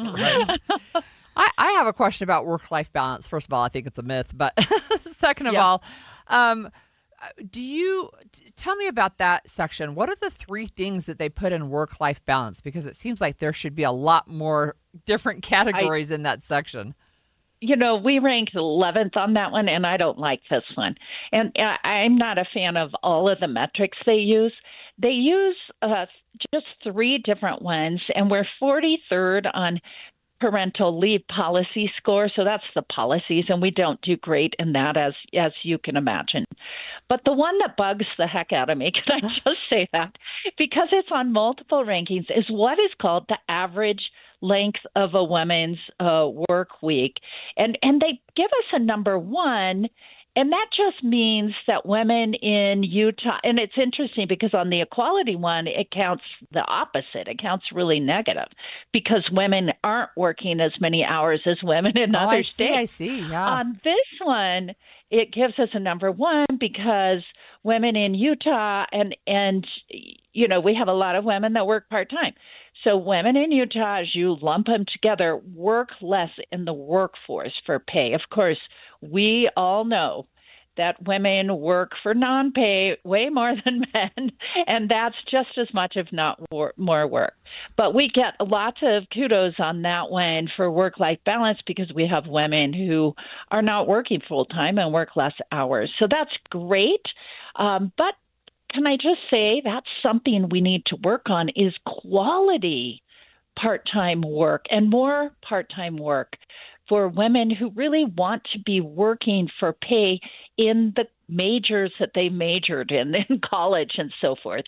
In the last 2 minutes, Dr. Madsen, let's talk about how Utah women do in professional opportunities. Yep. Do we do well, and there are a lot of metrics in this one as well, it looks like. Yeah, that's our lowest one. We're 41st on that one. And that one gets into some that are the same as that equality metric that we always are like last place on.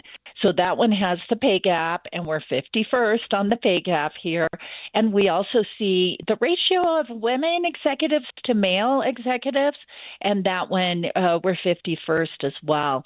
And I'm looking at the one that we always do better in that section. There's a couple. One is poverty. So we are 3rd state for families in poverty, so that's great. In Utah, though, if you're over 70 and a single mom, that jumps substantially. And then we actually do quite well on best states for working from home, and that commute time. So we do well in those. There's some other ones there, but those are some of the ones that really have most of the weighting towards those items. And so, again, 41st in that section. Overall, are we trending better or worse in this particular study over the? A little bit better than last year. I believe we were 27th, so a little bit better. But again, I'm pleased that we're not the bottom, the worst. Right. 24th but is. There's areas I'm very concerned about childcare and what we're doing and what we're not doing to support families, and that includes men too. We always think that's the women's job. No, this is a family thing. I'm very concerned about that, and a few other metrics, but that's my biggest concern. All right. Well, thank you, Dr. Madsen. That was Dr. Susan Madsen, founder and director of the Utah Women in Leadership Project, who's been a great source of information for us. When we come back, we talked earlier about children's mental health. There's so much more to say about this. We're going to talk about some of the warning signs for suicide that all parents need to know when we come back. 10:30 at KSL News Radio. I'm Amanda Dixon. Our top story this hour. Just into the KSL newsroom, the group behind the data center proposal in Box Elder County is withdrawing their water application. KSL has confirmed the information with the Division of Water Rights. It's unclear how this impacts the data center proposal moving forward. We will update the story as soon as more information becomes available. Utah's Judicial Commission wants to know who leaked the documents alleging Supreme Court Justice Diana Hagan had an inappropriate relationship with an attorney in the tense redistricting case. Word of the allegations got out several weeks ago, to which the Judicial Conduct Commission opened up an investigation and found nothing, going as far as calling the claims of an inappropriate relationship speculative, overstated, and misleading. The initial allegations were not made to be public because records from the Conduct Commission are strictly confidential. The House of Representatives actually provided a copy of the report to media outlets, including KSL. The Salt Lake Tribune reports several House members who had access to the report denied giving it to anyone. Alexandria Bonilla, KSL News Radio.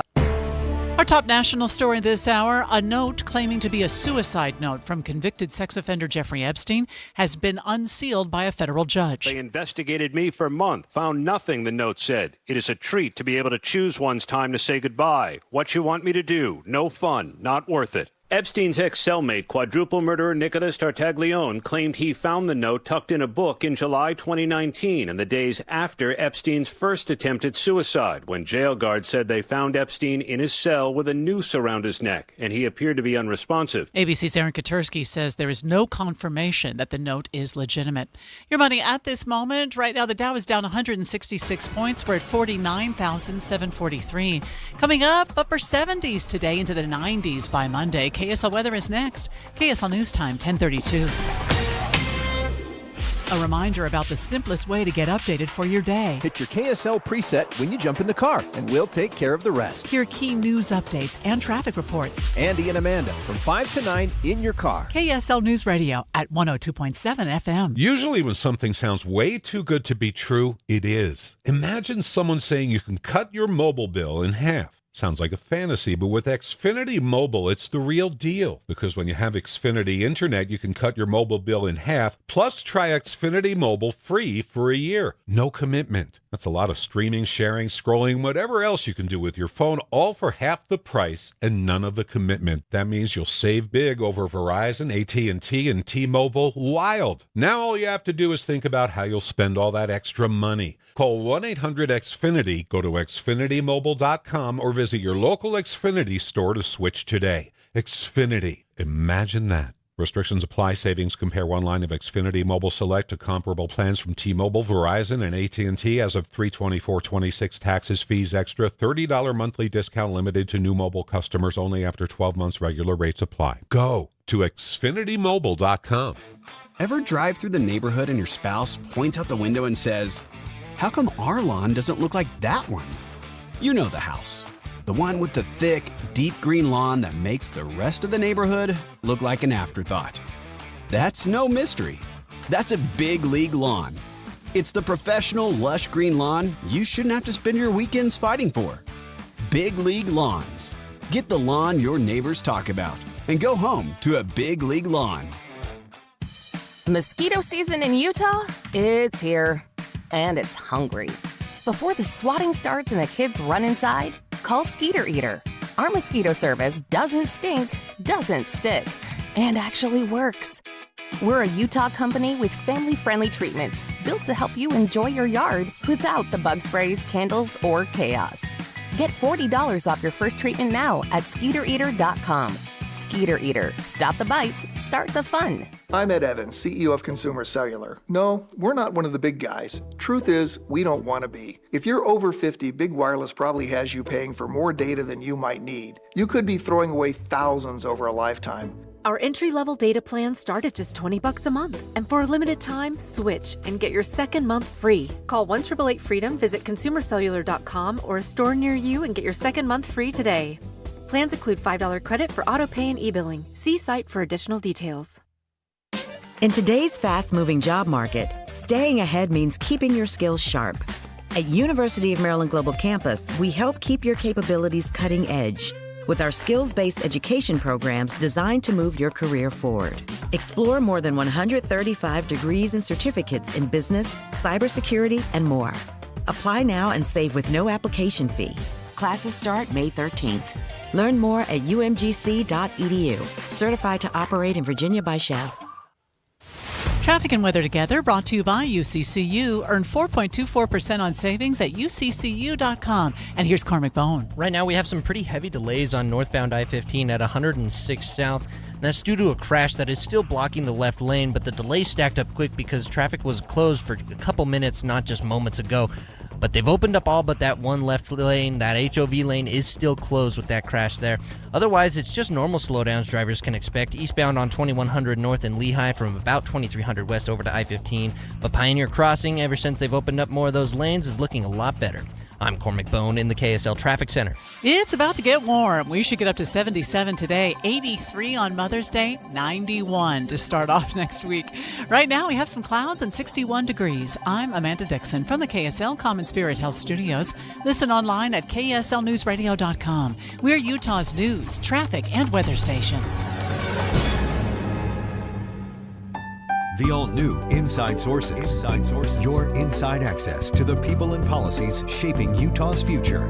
Here are Greg Skordas and Holly Richardson on KSL News Radio. To our parents and adult leaders who are listening, do you know the signs of suicidal ideation, and do you know what to watch for in kids? So May is Mental Health Awareness Month, and today, May 7th, is National Children's Mental Health Awareness Day. So we're taking some time to look closer at the mental health challenges faced by some Utahns, especially kids. And to help us with that, we have State Representative Steve Elison with us. Steve, are you there? I'm here. Thank you, Greg, wonderful. Holly. Thanks for joining us again. You've been so resourceful for us. Can you just remind our listeners about the Utah 988 line and what that means and why it's important? Yeah, certainly. So 988 is the easy to remember number to access the National Suicide Prevention Lifeline. That's answered here locally at the Huntsville Mental Health Institute, 24/7, 365. There's no cost. It's confidential, and anybody can reach out anytime, day or night, if they are having thoughts of suicide. They don't even have to be suicidal, just struggling, with their mental health and needing someone to talk to.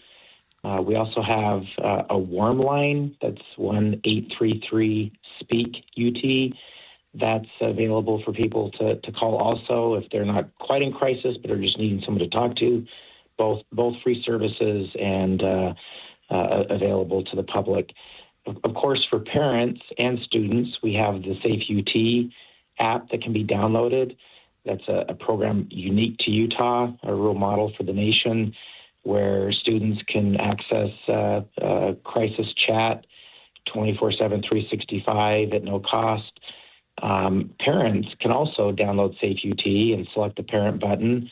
And anytime, day or night, they can speak to a master's level clinical social worker at the Huntsville Mental Health Institute at no cost and talk about, things they're seeing in their children and ways to help, or, things that, there's changes they're seeing in their children and if they should be concerned about it. So a lot of great resources out there for parents and for students. So, Representative Ellison, I wonder from a parent perspective or other adult who are around kids and adults who are around kids, what are some of the warning signs that we need to be aware of? Yeah, a great question, Holly. Being aware of those warning signs and then knowing what to do is really important. Those can include withdrawal from friends, changes in sleep patterns, particularly lack of sleep or oversleeping, major mood changes, hopelessness, talking about feelings of being trapped or being a burden. If they see such signs, they should be taken seriously. And, parents, coaches, faith leaders, teachers can just reach out and say, I'm seeing this or that, and I'm concerned about you. Will you tell me how you're doing? And, reaching out with love and concern without judgment, and then thanking them and saying, thank you for sharing that with me. And then, talking about what resources that they can help them with, including just telling them, anytime you need to talk, I'm here for you. Steve, what do you think parents miss? I mean, what do you think is happening with respect to some of these kids who, the parents look back and go, I wished I would have caught that. I wish I would have been aware of that. I mean, can you tell us things that parents maybe lack the sort of the understanding of? Yeah, that's a great question. I think it's really important to note that the peak age of onset across all mental health disorders is around 14 to 15 years old, with about 2/3 of all mental illness arising before the age of 25. And the average delay in America is about 10 years from the time that of symptom onset until diagnosis and treatment. So recognizing those signs and then doing something about it. One thing that is not super well known is actually a bill I passed several years ago. Almost every school district in the state offers free mental health screenings for students with parental written consent. Just in the first 2 years, they screened over 16,000 children. So, taking that step to get those resources. The one thing that parents miss, that's the most tragic thing I'd say that parents miss, is not locking up guns and ammunition properly or removing them from the home. Even if they don't have a child that's risk, a lot of people with firearms, like myself, but keeping them secured, whether or not you think there's a risk or not, is absolutely critical. The state's giving out hundreds of thousands of trigger locks, biometric safes. But the most tragic thing that I've heard from too many parents is, I never thought my child would do this. Mm-hmm. And we also know that is a very intense moment, and the child usually doesn't think about it long, but the ramifications are, go on for lifetimes, So, Steve, I'm going to ask you a personal question. Why are you so passionate about this issue? It's a great question. Shortly after I got elected, lost several children in my son's middle school, and I visited one of those parents who pled with me to do something about it. And as I kind of thought about, it's like the founding documents of our country, the Declaration of Independence talks about life, liberty, happiness. And knowing that, over the past several decades, we've reduced deaths from heart disease, cancer, HIV, on down the list. But yet we've seen deaths of despair, which relate to suicide, overdose, and alcohol increasing. And it's a very bipartisan area that we know we can make a difference on. There's data that just came out that shows over the past decade, Utah is the only Rocky Mountain state, one of the few states, and the only Rocky Mountain state that typically has the highest suicide rates that's seen a decline. So we know that it's an area that if we focus on, put resources to, educate people about, get everybody involved to some degree, that we can make a difference. What do you think we are doing better in Utah over the last several years that's caused these numbers to come down? And do you think that educators and others besides parents are being more involved in recognizing the signs? Yeah, no question about it. We have suicide prevention training for teachers, educators. We have programs in so many of our schools like Hope for Utah, Hope Squads. We have the Safe UT resource. We have 988. In fact, in the past year, Salt Lake County has just opened up the first 2 youth crisis receiving centers in state history. Intermountain Healthcare operates one in Taylorsville, and the University of Utah has one available in Research Park. Those are 24/7 resources that parents can take their children to. So, the legislature, the state has made big investments in youth mental health. And, while we've seen our youth suicide rate go down, just in the past 12 months, we've lost about 30 children. So it's a huge, incalculable loss that we still need to do a lot more. But it's not just, state employees or teachers. We need every parent to get involved, educate themselves, learn the warning signs, learn about the resources, and then have the courage to ask the hard questions and, follow up with love and concern if they see that there might be an issue. All right. Thank you so much. That was State Representative Steve Elison. And just a reminder that if you or someone you know is struggling with mental health challenges, there is free confidential help available 24/7, 365. You can call or text 988 for immediate support. When we come back, we're going to talk Habitat for Humanity is 50 years old, celebrating 50 years of helping communities build safe, affordable homes and stronger communities. And we're going to get some details on how a group of women are building 4 homes this week in Tooele County.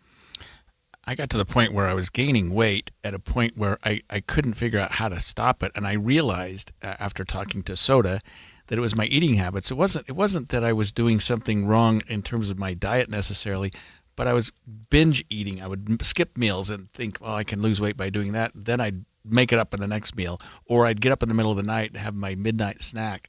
Or I would just eat way too close to going to bed. So I contacted SOTA, S-O-T-A Diet Nutrition, and said, help me with this. And they drew up a plan. And it if you follow this plan, it absolutely works. You don't have to take pills. You don't have to do injections. It is all based on your diet. It's when you eat, how you eat. I don't starve myself. I eat regularly. I have snacks during the day. It's good diet. It's a good food. My wife is on board, and it's worked for me. And I've been on the program now less than a month. I have lost over 20 pounds so far as of weighing myself yesterday morning. I was so pleased with that. SOTA, S-O-T-A Diet Nutrition, SOTADietNutrition.com. Join us for a short time to have results that last a lifetime. KSL offers the best daily newsletter in the state. It's the 3 things you need to know. Every weekday, we deliver quality and relevant content to your inbox. No ads, no spam, just the 3 things you need to know to be informed about the world around you. Subscribe today. Visit KSLNewsRadio.com or text the word inbox to 57500. That's inbox to 57500. Join Olson's in the KSL Greenhouse Show May 9th, celebrating moms. Make your yard a masterpiece with showy color and bold blooms with containers, flowers, and hanging baskets from Olson's. Visit OGG.com. If your water heater's over 10 to 15 years old, congratulations. You've beat the average. What's up, everybody? I'm Mike Wilson with Any Hour Services, and I love hearing stories of people having water heaters that are really old and they're still doing their job. Unfortunately, most of us won't be that lucky. And when water heaters fail, it's usually in spectacularly inconvenient fashion. Whether it's an unexpected cold shower when we're already running late for work, or worse yet, coming home to a flooded basement, it's never fun. If you'd like to look into replacing your water heater before it fails, Any Hour Services is having a sale for any homeowners listening. Whether you're looking for a new tanked water heater or you want to see what upgrading to a tankless would cost, the plumbers at Any Hour Services can show you what options are available. And right now, you can save $400 on a tanked water heater or $1,200 on a tankless. If you think you might be interested, call Any Hour Services today and schedule your free estimate. 801-443-7400. You can Google Any Hour Services. You can even schedule online at anyhourservices.com. No one helps more homeowners than Any Hour Services. Veterans and active duty service members, when your call to service ends, your mission doesn't have to. Go from GI to IT in just a few months at My Computer Career. Prepare for a high-demand career in cybersecurity,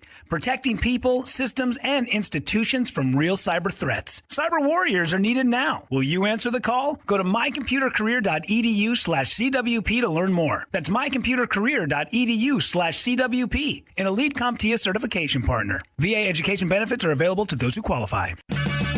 Check engine or ABS light on? Take the guesswork out of your warning lights with O'Reilly Veriscan. It's free. Ask for O'Reilly Veriscan.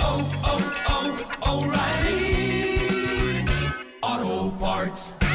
Support comes from Amazon Business. You can't rely on guesswork to run your business. With Smart Business Buying, innovative AI tools optimize your purchasing experience, paired with delivery options built for business. Empower your team today. Learn more at AmazonBusiness.com. At Social Security, we are always thinking of ways to save you time and make things easier. That's why we created My Social Security. A My Social Security account allows you to access your earnings history and benefits information, request a replacement Social Security card, get a proof of income letter, estimate and apply for benefits, and more. Save time. Go online. Open a My Social Security account at ssa.gov/myaccount. Social Security. Securing today and tomorrow. Produced at U.S. taxpayer expense. My name is Dale Pazinski. I volunteer with United Way to help the homeless in my community learn computer skills and build a basic resume. I don't just wear the shirt, I live it. Give, advocate, volunteer, Live United. Go to liveunited.org. Brought to you by United Way and the Ad Council. The new Inside Sources. Here's some happy news. Women and community members coming together to build 4 homes in Tooele County this week. It's part of an annual Women Build event by the local chapter of Habitat for Humanity. And in fact, it's actually the 50th anniversary of Habitat for Humanity. And I'm super excited to have on the line with us Chelsea Chant, Director of Marketing Development for Habitat for Humanity, the Greater Salt Lake area. Thanks for joining us, Chelsea. Thank you for having me. Can you tell us about the Women Build event, putting up 4 homes this week? Yes, it's such an exciting week. This is an annual event that Habitat for Humanity International has put on since 1991. But our local affiliate, the Greater Salt Lake area, we cover Salt Lake, Davis, and Tooele counties, and we are finishing up 4 homes for 4 different families who have earned those homes, and will be closing on those homes shortly. And so it's all about getting women together, women in construction, women in trades, to come and support. 3 of the 4 homes have been earned by single mothers. So it's really about supporting women and moms this week. Chelsea, can you just remind our listeners about Habitat for Humanity, what it is, what it does, and how people can learn more about it? Absolutely. So Habitat for Humanity was... It first came out in 1976, so they're celebrating their 50th anniversary this year. But our local affiliate, the Greater Salt Lake area, we opened in 1986, so we're celebrating our 40th anniversary this year. And we help with housing.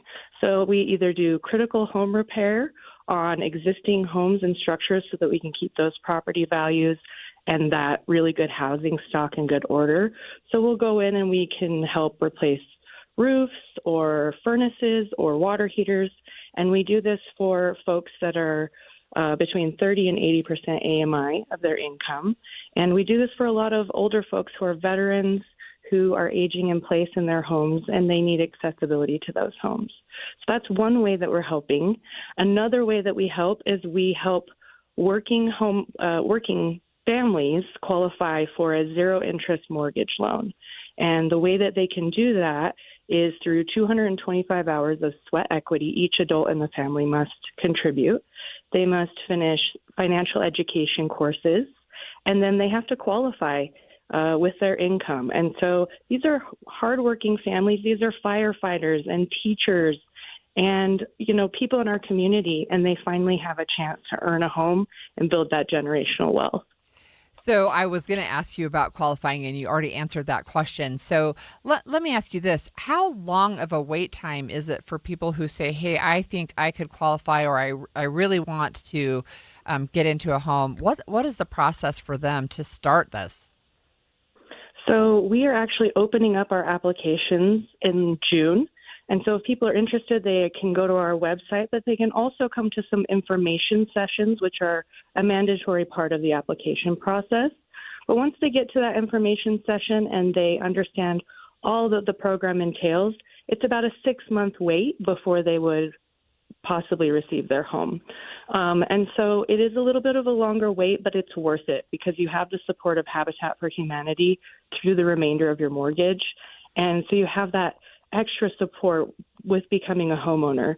The thing that we don't think about is if your parents were in a homeowner growing up, then you probably didn't get to see what it takes to be a homeowner, how to take care of the home, how to set up utilities, how to work with your local government about utilities and things like that. And so we are trying to set these families up so that they can be thriving and successful in these homes. So I understand that a lot of your work is done by volunteers, but how do you get the materials? How do you get the resource? How do you get the land to do some of these projects? I'm so glad you asked that. So most of our land is donated land that we end up getting, but a lot of the municipalities have lands that maybe there's been demos on that land, or they don't have a use for it. And then they donate to us, and we help bring in some really quality homeowners that are going to be civically engaged. The crime rate ends up going down. They're more likely to graduate from high school and college and go on to be really great citizens. And so we love these hardworking homeowners, and we love people that want to donate land and materials. The materials side is really neat. We have our Restore downtown, just off of 1300 South, off of I-15, just west of the freeway. And any developers or builders that have excess materials donate that to our home improvement thrift store. And then anyone can come in and get materials to do a DIY project in their home for much less of a cost than it otherwise would be at a big retailer store. And so we love that people, when they're demoing their homes, they'll bring us their old cabinets if they're replacing their cabinets in the kitchen, or they'll bring their really nice light fixtures that they're switching out for something a little more modern. And then some other family can use that to do some upgrades in their homes. And so it's a wonderful service. It's all about community support and helping one another. So, Chelsea, can you tell me, I want to know a little bit more about the Women Build. So is this like you have women who are in the construction trades, you have women volunteers. Is that the way it works? Is it all women? Can men come? How does that work? It is about supporting women, but we welcome anyone who loves women and wants to support them, because we've had so many wonderful volunteers this week. We've had volunteers from Tanner Glass. We've had volunteers from Presidio Real Estate. So women-owned companies from around the area. We've had a bunch of women from America First Credit Union come out. Today, a bunch of women from Living Home Construction will be there. So it's all about women in trades and women who own businesses supporting these moms as they earn these homes and finish up the landscaping. Tell us about this specific project in Tooele, the area, and what kind of homes are going to be built there. So the homes are absolutely adorable, and all of our crews that have been helping have been amazing. These 4 homes out in Tooele are in a cute little subdivision, and one of the families is a mom and a dad and kids, and then the other families are single moms. And so they are so excited because on June 13th, we're going to have our home dedications. And so that means that we already had the kids in there before they put the drywall up, and they had written messages of hope on the beams, the wood beams in their walls. And it was so special. These kids are so excited they're going to finally have their own bedroom rather than having several kids sharing a bedroom. And the cost of these homes is going to be affordable for these moms because they have a zero interest mortgage and it's based on their income. So that way they're not going to be house poor or in a situation that's bad for them. We want to absolutely respect their ability to thrive and their autonomy, and we want to support them throughout the process. So these homes in Tooele are just one area where we're trying to make an impact. Tooele is one of our counties that we serve, and the people in Tooele are incredible. The Koalas Club and the Rotary Club and the mayor have all been so supportive of this project, and so we're just so grateful to have that community support. That's amazing. Thank you for joining us. That was Chelsea Chant, the Director of Marketing Development for Habitat for Humanity in the Greater Salt Lake area. And I just need to point out, it is Habitat for Humanity's 50th birthday. When I think of Habitat for Humanity, I have to think of Jimmy Carter and his wife, Rosalind Carter, yep, all exactly. the work they did. Yeah. And you remember, he was like in his 90s and like took a little tumble and was back on the job site with like this big black eye in his mid-90s or something like that. Yeah. So they've got a giant project that they're doing in Atlanta They're trying to construct 24 homes in 5 days in honor of the 50th anniversary and in recognition of Rosalind and Jimmy Carter. Yeah, good for them. So. And in Utah right here, we've got four homes. It sounds like they're well on their way. And she said they're going to be dedicated in June. So they're about a month out. Yeah. I thought, boy, they're going to be built quickly. But if the kids have already written on the framing that the houses have been going for a while. Yeah, I just think that's really sweet. So good for them. Happy birthday to Habitat for Humanity. And she also mentioned it's 50 years nationally, 40 years here in Utah. Yeah. What a great program. Yeah. Yeah, and think of 4 families who are going to be in homes probably for the first time in their lives just 5 weeks from now. All right. Well, when we come back after this next break, we've got information. It is new information on the data center in Box Elder County. It has to do with water and requests being withdrawn. But we also have stories of boycotting businesses, potential assault, and claims of suspicious donations. Stay with us over this break.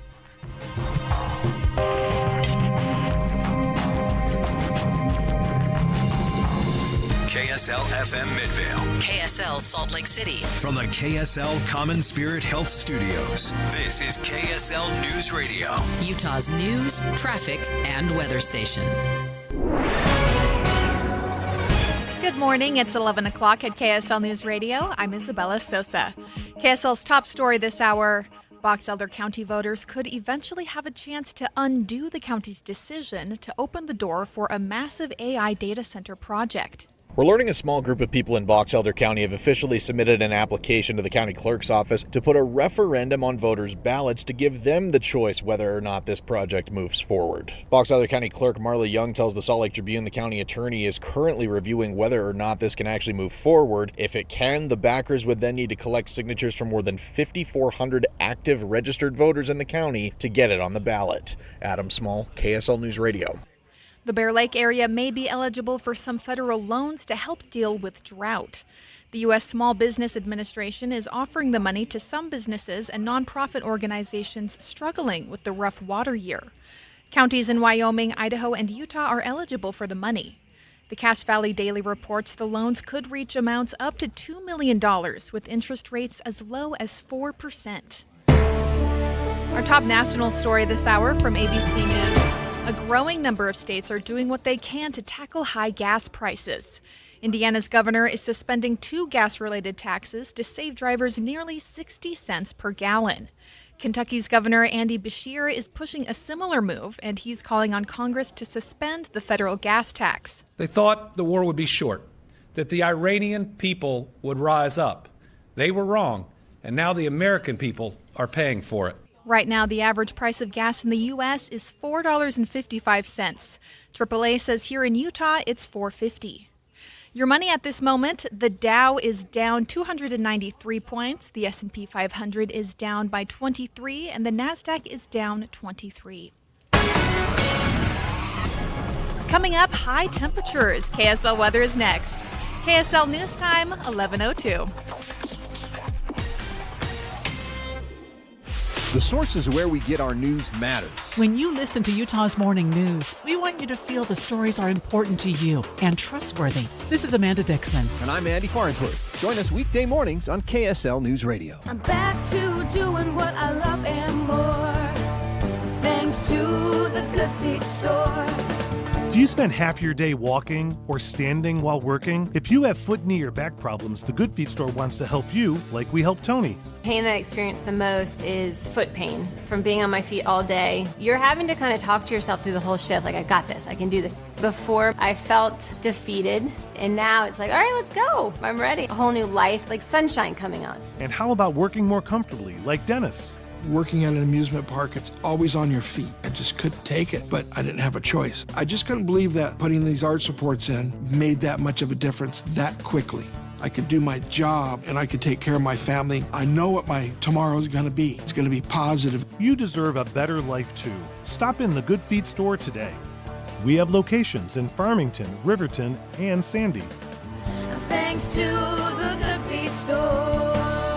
Transform your old, outdated kitchen with half-price granite. For limited time, Half Price Granite is offering special pricing, starting at $25 per square foot installed. That's lower than most big box stores. These prices are some of the lowest around. Granite, quartz, marble, and quartzite, all starting at $25 per square foot installed. Call 801-486-1700 or visit halfpricegranite.com. Half Price Granite, affordable luxury. Can we talk about something difficult to discuss? Are you going through a difficult financial time? You have equity in your home, but nobody can help? American Home Loans has created the Bridge Loan Program to use your equity regardless of your credit at this time. The bridge loan can be used to pay debts, collections, IRS liens, divorce settlements, or home improvements. Call at 801-262-2221. That's 262-2221. This loan creates a bridge between now and a much brighter future. After COVID, one of their clients had over $85,000 in credit cards. Their scores were too low to borrow on their home. American Home Loans was able to save them $2,000 a month. And after 8 months, they qualified for a conventional loan and lowered their payments. The consultation is free and confidential. Please call them and see what they can do for you. The number is 801-262-2221. It's 262-2221, or go to AmericanHomeLoans.com.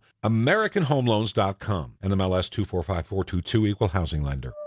911, tell me exactly what happened. My son and his wife and their 2 children haven't responded. Susan Powell disappeared on a snowy morning in 2009. Your wife is missing, Josh. Yeah, but And you want to think about it for a couple of days? The podcast, Cold, has gone deep on these kinds of stories. I'd had this overwhelming feeling that he had done something to her already. Clearly, something happened on that couch because he cleaned it. Find and follow Cold wherever you get your podcasts. Traffic and weather together, brought to you by UCCU. Earn 4.24% on savings at UCCU.com. Here's Ricky Meese. We do have a crash in Box Elder County. This is northbound I-15. It's still partially blocking a left lane as you're approaching Willard Bay. If you're headed that way, you're passing Pleasant View on the way to Willard. You'll see the backups at Pleasant View, but traffic is starting to move. Just stay to the center and right to get around it. Coming Memorial Weekend, May 22nd through 25th, the Soldier Hollow Classic Sheepdog Championship and Festival presented by Purina Pro Plan. Discounted tickets at soldierhollowclassic.com. Ricky Meese in the KSL Traffic Center. Today's high is 77 with a low of 46 and a 0% chance of rain. Right now, it's mostly cloudy and 64 degrees. I'm Isabella Sosa from the KSL Common Spirit Health Studios. Listen online at kslnewsradio.com. We're Utah's news, traffic, and weather station. The all-new Inside Sources. Your inside access to the people and policies shaping Utah's future. Here are Greg Skordas and Holly Richardson on KSL News Radio. We have a developing story. We've been talking about this data center in Box Elder County for some time, and news has come up just within the last hour since we started this program on what's going on up there. Yeah, about a half an hour ago, KSL confirmed that the group behind the proposal is withdrawing their water application. That doesn't quite mean they're withdrawing the proposal, so that's important to note. Yeah, we have KSL News Radio's Heather Peterson with us, who just got off the phone with the Division of Water Rights. What have you learned about what's going on? Yeah, so she did confirm to me that the company that submitted the application for the water rights pulled it, and this actually started a couple days ago was when they pulled it. So yeah, they are no longer processing the information for the water rights, and then all those people who submitted letters of protest, which each cost people $15 to submit these letters of protest, and then also letters of concern, which are not paid for but just concern. Wow. All of those are no longer being looked at because the application is closed. How many were there? The spokesperson told me over 3,000. Wow, that's so okay. So here's my hot take. If you close the application because you've withdrawn it, they're not going to look at those thousands of letters of protest anymore. Is that correct? Yeah, because it's closed. I think there might be a plan there. Yeah, that seems kind of. Did they give you any indication as to why or what was behind it, or Or No, the even- company doesn't have to say why, Right. and they have the right to reapply. But as of this moment, they will not be approved for beneficial use of this water for a data center. Because they haven't, they're not even going through right now. So they could reapply. Are there other options for them to access water in that area? Do you know? No, the spokesperson told me, if they're going to use water, they need to apply for the rights. And right now, the rights that they were going for is kind of zoned or whatever the terminology is for irrigation and agriculture. And so, not approved for data Interesting. use. Yeah, it does seem odd, Heather, and I know this is a rhetorical question, but pulling their water request but not pulling the project makes no sense because you couldn't do the project without water. I mean, it would seem. So it seems like I was just talking to an expert in AI, and he said that there are other methods that they could use besides a lot of water to cool AI data centers, and those have to do with kind of HVAC systems that don't require a lot of water, but they use more energy in exchange to do that. And those are kind of harder to scale, and they're more expensive up front, but there are other options besides using water. But personally, I don't see how they can use no water at all, right? You Right. need at least a little You something. need to flush the toilet. I mean, Right, come on. right. You've got to have Somebody's water. going to work there. Yeah, and a I big would- facility like that. Right, yeah, and it's not zoned for any use at this point. All right. Well, thanks for joining us with that developing story. And I know KSL is going to stay on top of it all the rest of the day. Thanks, Heather. This has been one of the bigger stories of the week for Utah. I mean, this data center, which, we sort of learned about this county commission meeting on Monday. They had the meeting in the afternoon. They approved at least the project development. I mean, they didn't approve the project. It was a sort of almost more of a resolution. Boy, they had the hearing in the fairgrounds because we had so many people there. There have been allegations about paid protesters and artificial intelligence, sites social put up. media posts. Oh my word, this thing's Look, gone all over the so place. this is a story where I remember when I was first getting involved in politics, I learned about stories that have legs.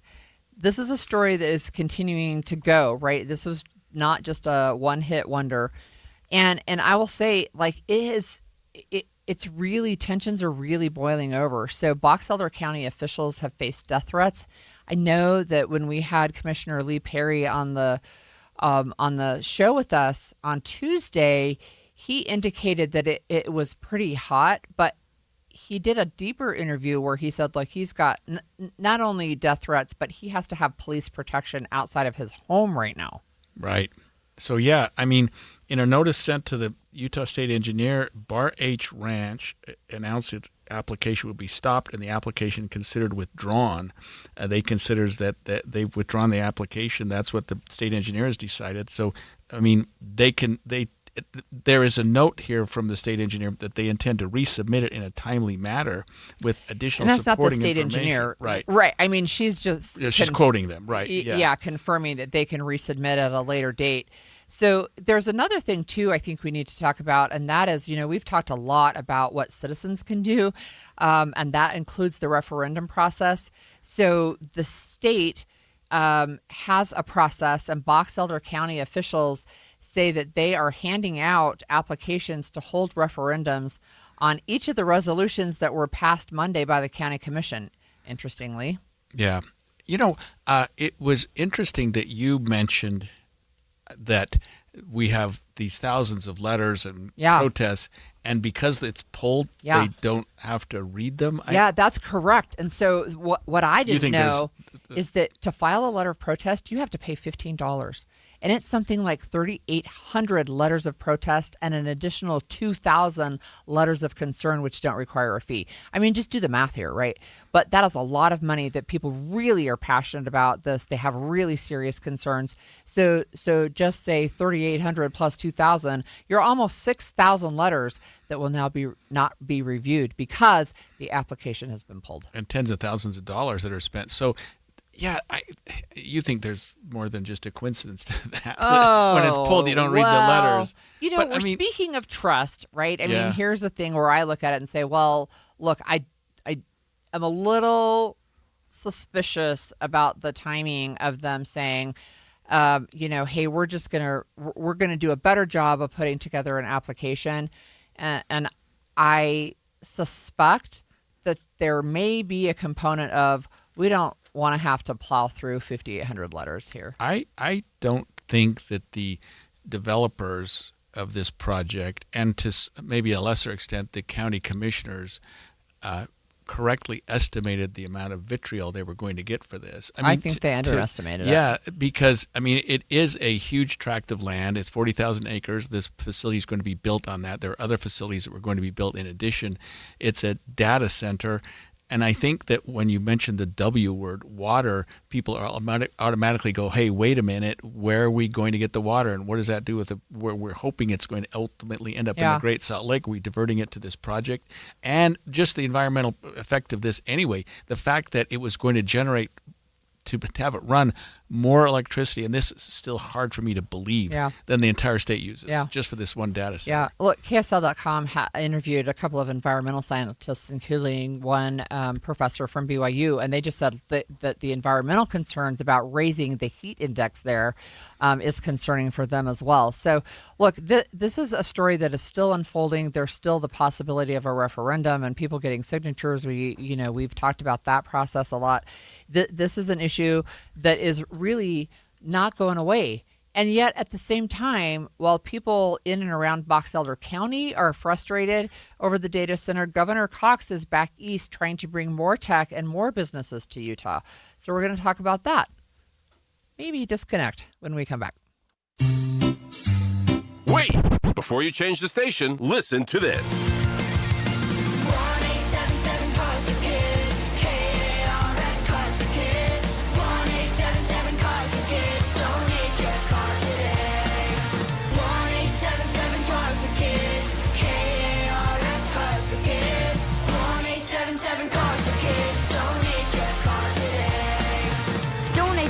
CarsForKids.org. That's cars with a K. Pickup is quick and easy. You'll also get a vacation voucher and a tax deduction. 1-877-CARS-FOR-KIDS. K-A-R-S, Cars for Kids. 1-877-CARS-FOR-KIDS. Donate your car today. 1-877-CARS-FOR-KIDS. K-A-R-S, Cars for Kids. 1-877-CARS-FOR-KIDS. Donate your car today. I'm here with Monty from Connecticut Quality Water Systems of Salt Lake, an authorized independent dealer. So, Monty, I wonder if you know someone like this. He's the ultimate DIY guy. Restores classic cars, builds his own deck, and even smokes his own brisket. Sounds like a talented guy. He is, but get this, his other weekend hobby is troubleshooting his water softener. He's always down there resetting the timer or fiddling with the circuit board. See, Doug, that's where I draw the line. Smoking a brisket is a great weekend project. Yeah. Fixing an electric water softener is just a chore. Exactly. He thinks he's saved money by buying the bargain brand, but he's paying for it with his Saturdays. That's the Connecticut difference. Our systems are premium because they are non-electric and fully automated. No computers to fry, no timers to reset. We install it and you get back to the hobbies you actually enjoy. If you want soft water, do what I did and leave that to Connecticut. It runs on water power, not willpower. Learn more at softwaterutah.com. That's softwaterutah.com. Hi, this is Derek Overstreet, president of the New Millennium Group and co-host of Stop Working, Start Living with KSL News Radio. Can you imagine what your life would be like if you could retire 3 to 5 years earlier than you thought possible? The things you could do, the loved ones you could spend time with, the memories that you could create. That's what our team at the New Millennium Group does. We'll walk you through the entire process every step of the way. If you'd like to get a copy of the 5-step proprietary plan that will help you retire 3 to 5 years sooner than you thought possible, give us a shout right now. 888-999-6370. That's 888-999-6370 or utahsfinancialplanner.com. Listen, most of our listeners right now have a tax problem, not a money problem.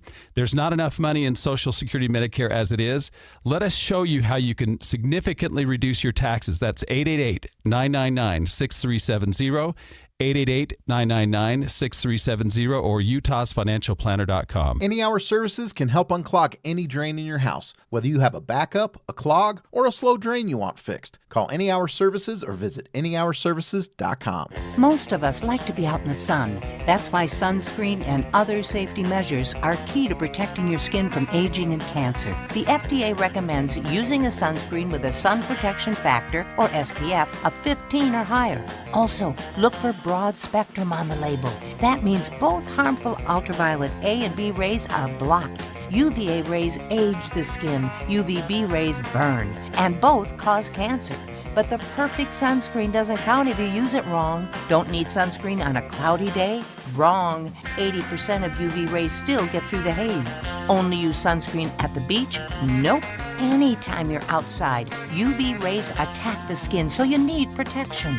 And you have to reapply sunscreen every 2 hours. Remember, SPF plus broad spectrum equal healthy fun in the sun. Visit www.fda.gov/sunscreen for more information. A message from the U.S. Food and Drug Administration. Everything to my back is dark. High in the alpine wilderness. Really ugly clouds coming over from the north. A place The ridgeline is imposing the escarpments, the drops. where survival It's dark now. I have nothing. is never certain. This is not good. My name's Dave Cawley, and I'm the host of a podcast called Uinta Triangle. It's about the disappearance of an Australian hiker named Eric. Our conclusion, and that of the sheriff, is that the mountains have decided to keep him. Come retrace Eric's footprints with me. You have done this walk too, but this is your backyard. Did he really make a wrong turn, or did he decide that he was done? He is not the first or last person to vanish in this remote region. It was haunting to see the photos. I mean, really. Find and follow the podcast series Uinta Triangle. That's Uinta, spelled U-I-N-T-A, Triangle, wherever you get your podcasts. All episodes out now. Inside Sources. Well, a lot of people around the state are frustrated over the proposed data centers coming to Utah, and that's not just in Box Elder County. There's some concerns down in central and southern Utah, too. And while regular Utahns are protesting, voicing anger over the plans, we've even seen that there's been a slight diversion of what's happening in Box Elder County. Governor Cox is back east trying to recruit more businesses and tech to come to the state. It's been one of the big, I think, points of his second administration here, his second term, to say, let's bring these high-tech businesses and data centers to the state of Utah. And so he is making that pitch. That here's one thing. This is coming from the Deseret News, by the way, who's reporting on his pitches back east. But that Utah has cut permitting times from 240 days to 40 days to attract business investment. Right. And on Tuesday, he presented a case for international energy developers to bring AI, energy, critical mineral production to the state. And he said this: in too many places, we stopped building. This goes to what you just said with the process of getting permits. We're back, baby, and we're excited for your investments. He's definitely trying to get that business to come here. But I have to say, just don't look at Google right now. I have to say the what's happening in Utah. timing is awkward. Yeah, I mean, there's a lot of protests. There are people who are happy about some of the data centers in other places. I think that's important too, right? To say that there are definitely communities. Box Elder County is the one that's taken all the news right now. But yesterday when we were talking about Millard County, there are 2 projects down there going into Millard County. And then there was one in Eagle Mountain where the nuclear energy part of it is on hold, but I'm not sure that it's not that they don't want a data center. I think they're just not super sure about the nuclear energy to power it, but it's interesting, right? Yeah, and we talked, I think, about a month ago about the Millard County Artificial Intelligence Center. Yeah, I think we it was did. out toward the Delta area. A big project really for that big. county. Mm-hmm. Jobs, interest there. I don't know that project has been put on hold. We don't hear much about that. It seems to be moving down the tracks. But the one in up in Box Elder County certainly has had the brakes put to it today. I think one of the things too to note is that these data centers, like they're creating a lot of buzz right now. I think there's no question about that, but it still takes time to build, to permit, to get all of these things in place. And it's not like you're going to have a data center, one of these at least really big, massive data centers up and running even this year. I mean, I think one of the things I heard was at least a decade out.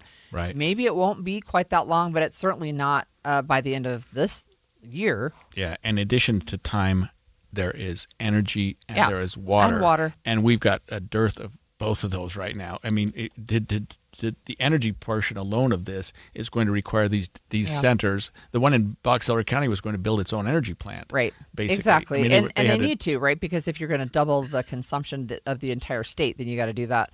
So look, this is also part of Operation Gigawatt. That was announced, late last year, I think, like in November of 2025. They want to double, the state wants to double energy production by 2034, and using a little bit of an all of the above strategy. They want to do geothermal, they want to do nuclear. In fact, you know that Utah is working on critical minerals for energy production as well, and we still are coal reliant in our state. You mentioned that part of the sales pitch that Governor Cox was making was that we'd cut our permitting times from 240 days to 40 days. But the devil's in the details. I mean, you still these agencies that are giving these permits, whether it's a county or municipality, still has to go through the process. I mean, you can't just say, "Oh, you've got to." Maybe you can say, hey, your permit has to be issued within 40 days of its application. You can go. I think we can speed up the process, but when you're looking, for example, at nuclear, and I'm just thinking the Eagle Mountain one, they've put it on hold. But when you're looking at that, that's a multi-year process that, in fact, it's like decades. It's a multi-decade process. And trying to streamline that makes a lot of sense. They'll never get it down to 40 days, right? But can you get it down to less than 20 years? Right. So I'm not clear on the 40-day thing, which components could be approved.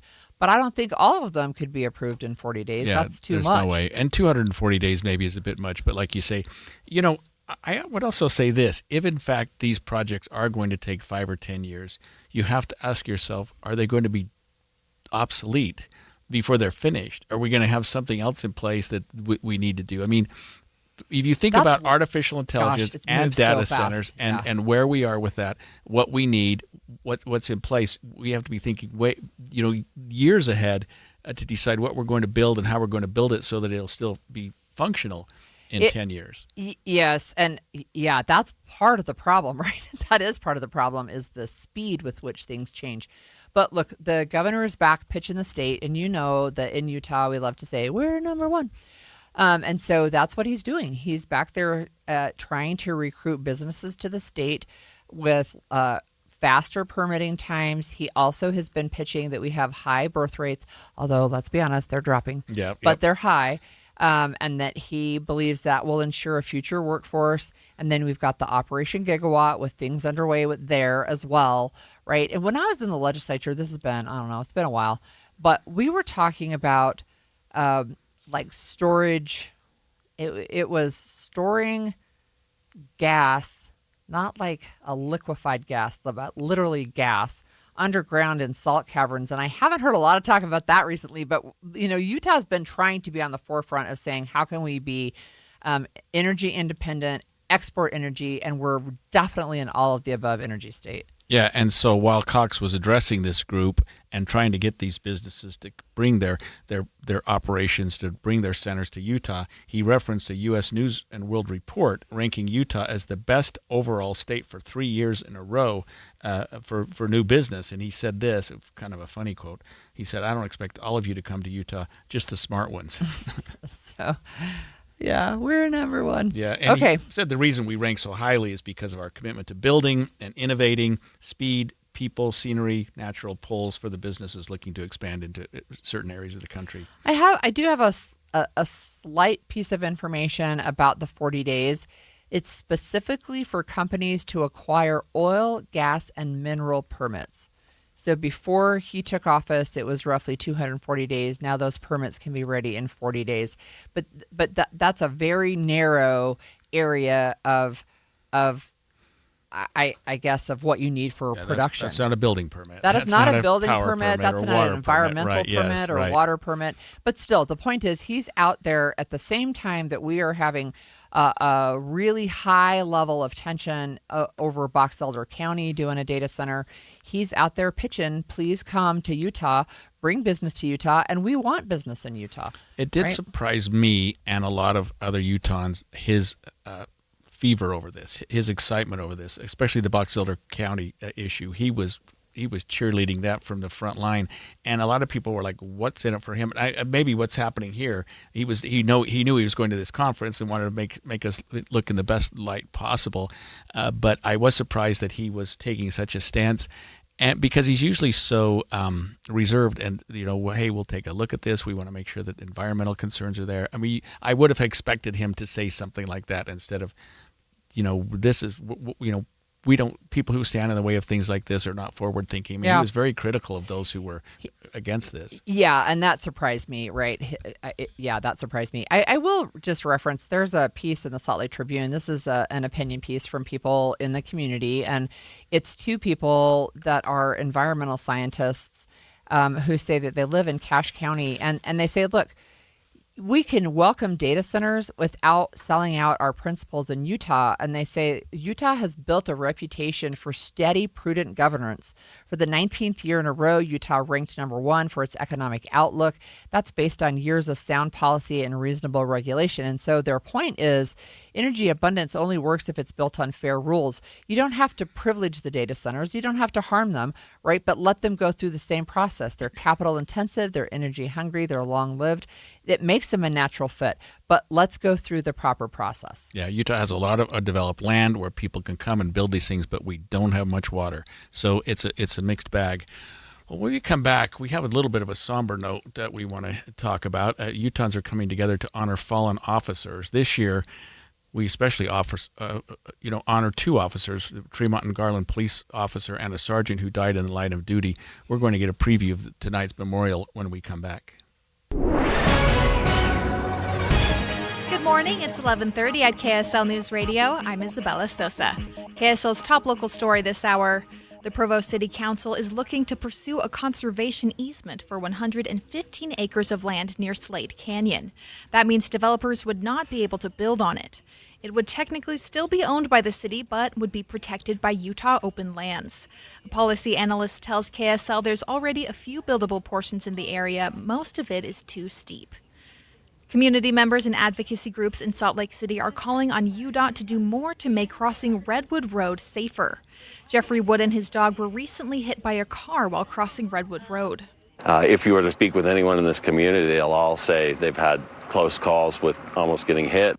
The Sweet Streets advocacy group keeps track of injuries and deaths on Salt Lake City roads and say Redwood has been a problem for a while.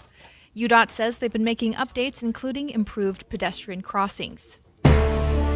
Our top national story this hour from ABC News. The White House is putting pressure on several Republican-leaning states to draw new congressional maps ahead of the midterm elections, following the Supreme Court's ruling that alters the Voting Rights Act. ABC News political director Avery Harper has more. What we have learned is that President Trump remains an incredibly powerful force within the Republican Party, and Republicans who dare defy him, they risk doing so at their own political peril. President Trump campaigned against Indiana state senators who were against calls to redistrict, and many of them lost in their primary elections. Your money at this moment, the Dow is down 366 points, the S&P 500 is down 37, and the NASDAQ is down 86.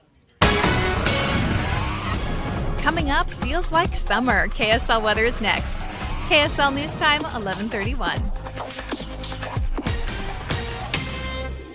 Mornings are for recharging. And they're for starting your day right. We volunteer to join you in the car. Get news and weather at 102.7 FM during the most important part of your day. Andy and Amanda, each morning between 5 and 9 on KSL News Radio. Imagine all that could happen in 5 years. Jobs change, kids grow up, new memes come and go. But what if you had reliable, intelligent Wi-Fi and the price didn't change for 5 years? Well, thanks to the Xfinity 5-year price guarantee, you don't have to worry about that part of your future. You're guaranteed 5 years of Wi-Fi that boosts speeds to your devices that need the most, that finds and fixes any issues before you even notice. It's like a super intelligent Wi-Fi that keeps you protected from online threats. You get incredible gaming speeds on multiple devices and no one battling for bandwidth for the next 5 years, All your devices will be working in perfect harmony with the equipment, with no annual contracts, no fees, and no strings. So even though your kid will grow up and you still won't understand 6, 7, the price for your sharp, reliable internet will stay put. The Xfinity 5-year price guarantee. Lock in your price and unlock the possibilities. Xfinity. Imagine that. Restrictions apply. Select plans only. My friend Joey means well. Always remember that the early bird gathers no moss. But he gets a little confused. You know, you can't make a silk purse out of a wooden nickel. Like Joey, many of us can be confused when it comes time to plan for retirement. When to take Social Security, how to use that 401k, what about the stock market, taxes, and Medicare? Todd Kim at Galileo Wealth Management can help to simplify retirement planning.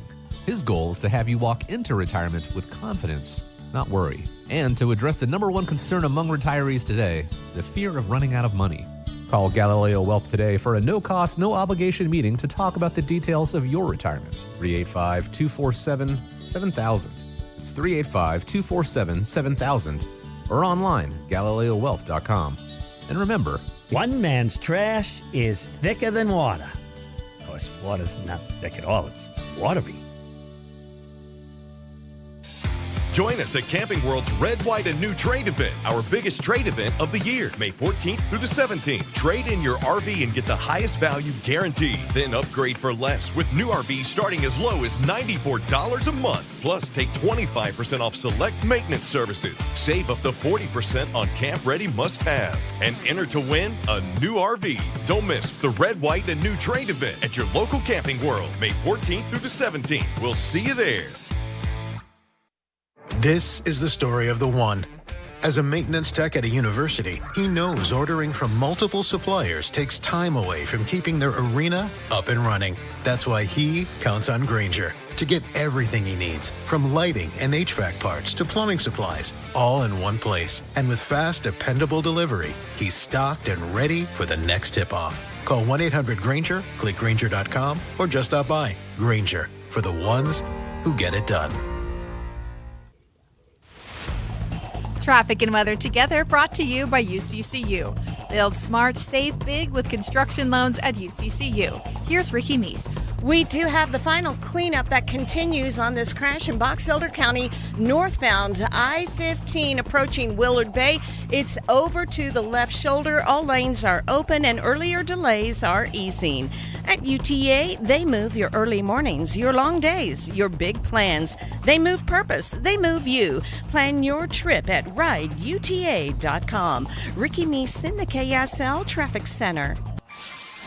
Highs the rest of the week will be in the 70s and 80s with cloudy skies. Right now, it's mostly cloudy and 66 degrees.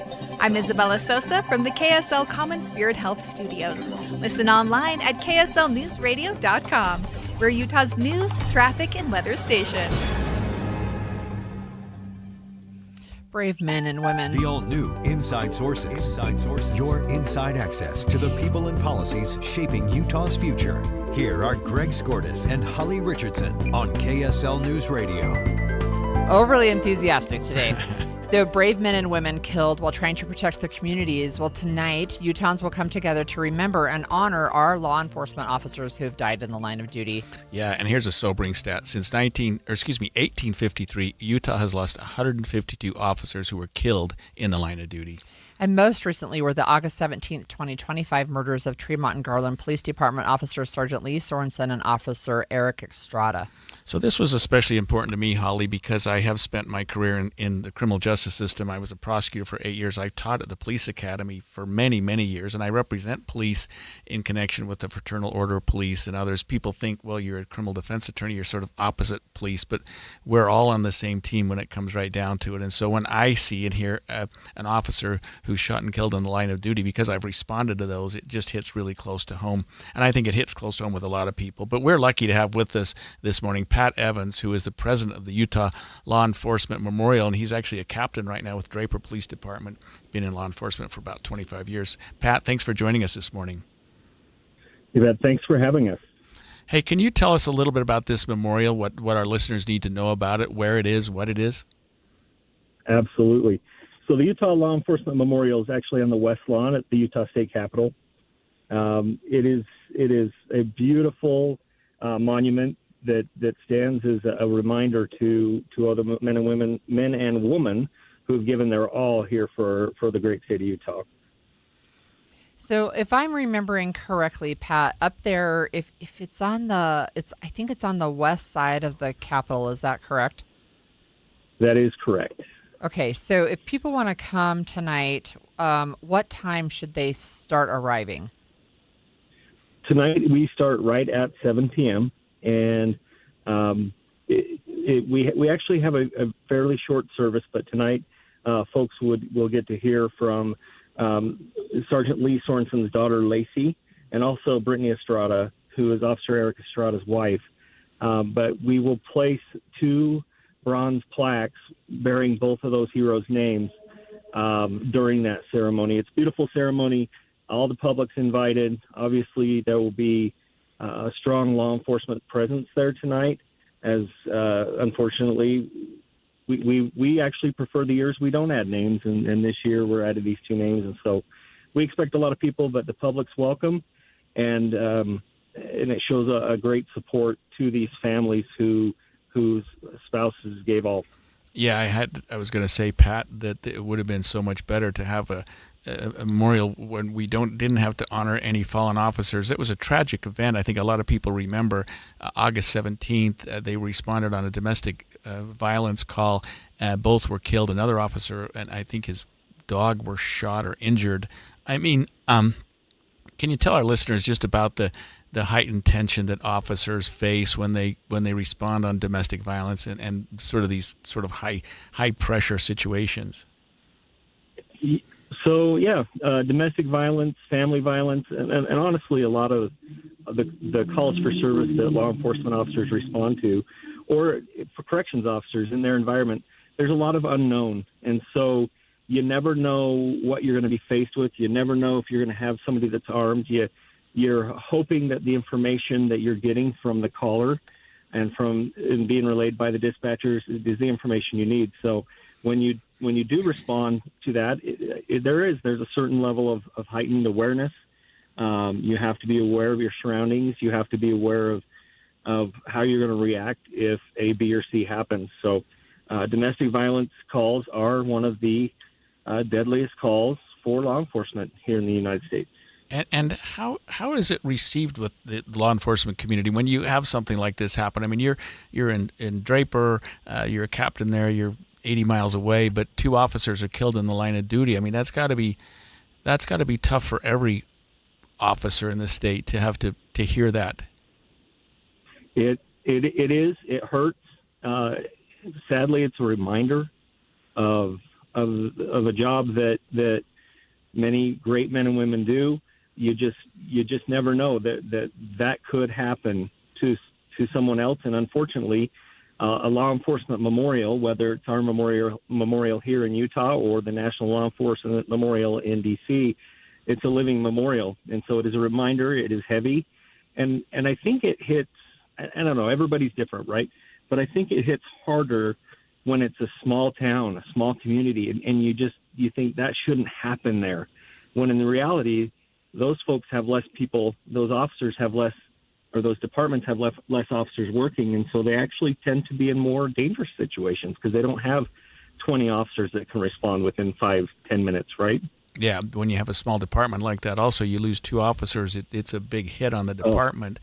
Are we going to hear tonight, maybe you already answered this, from the family members of either of these 2 officers? You're going to hear from family member from each. You're going to hear from Sergeant Sorensen's daughter, Lacey, and she's going to share a speech about her father, as well as Brittany Estrada. She's going to stand up there and talk about her husband, Eric. And, you wish you didn't have to hear from them, but I'm excited that we get to hear from them and learn more about the great men these 2 men were. He did mention that earlier. I apologize. So Pat, you also mentioned a National Law Enforcement Officer Memorial. Can you just briefly tell us about that? Absolutely. So JFK, I think it was, well, I'm not going to try to guess the year, but I think it was 1965.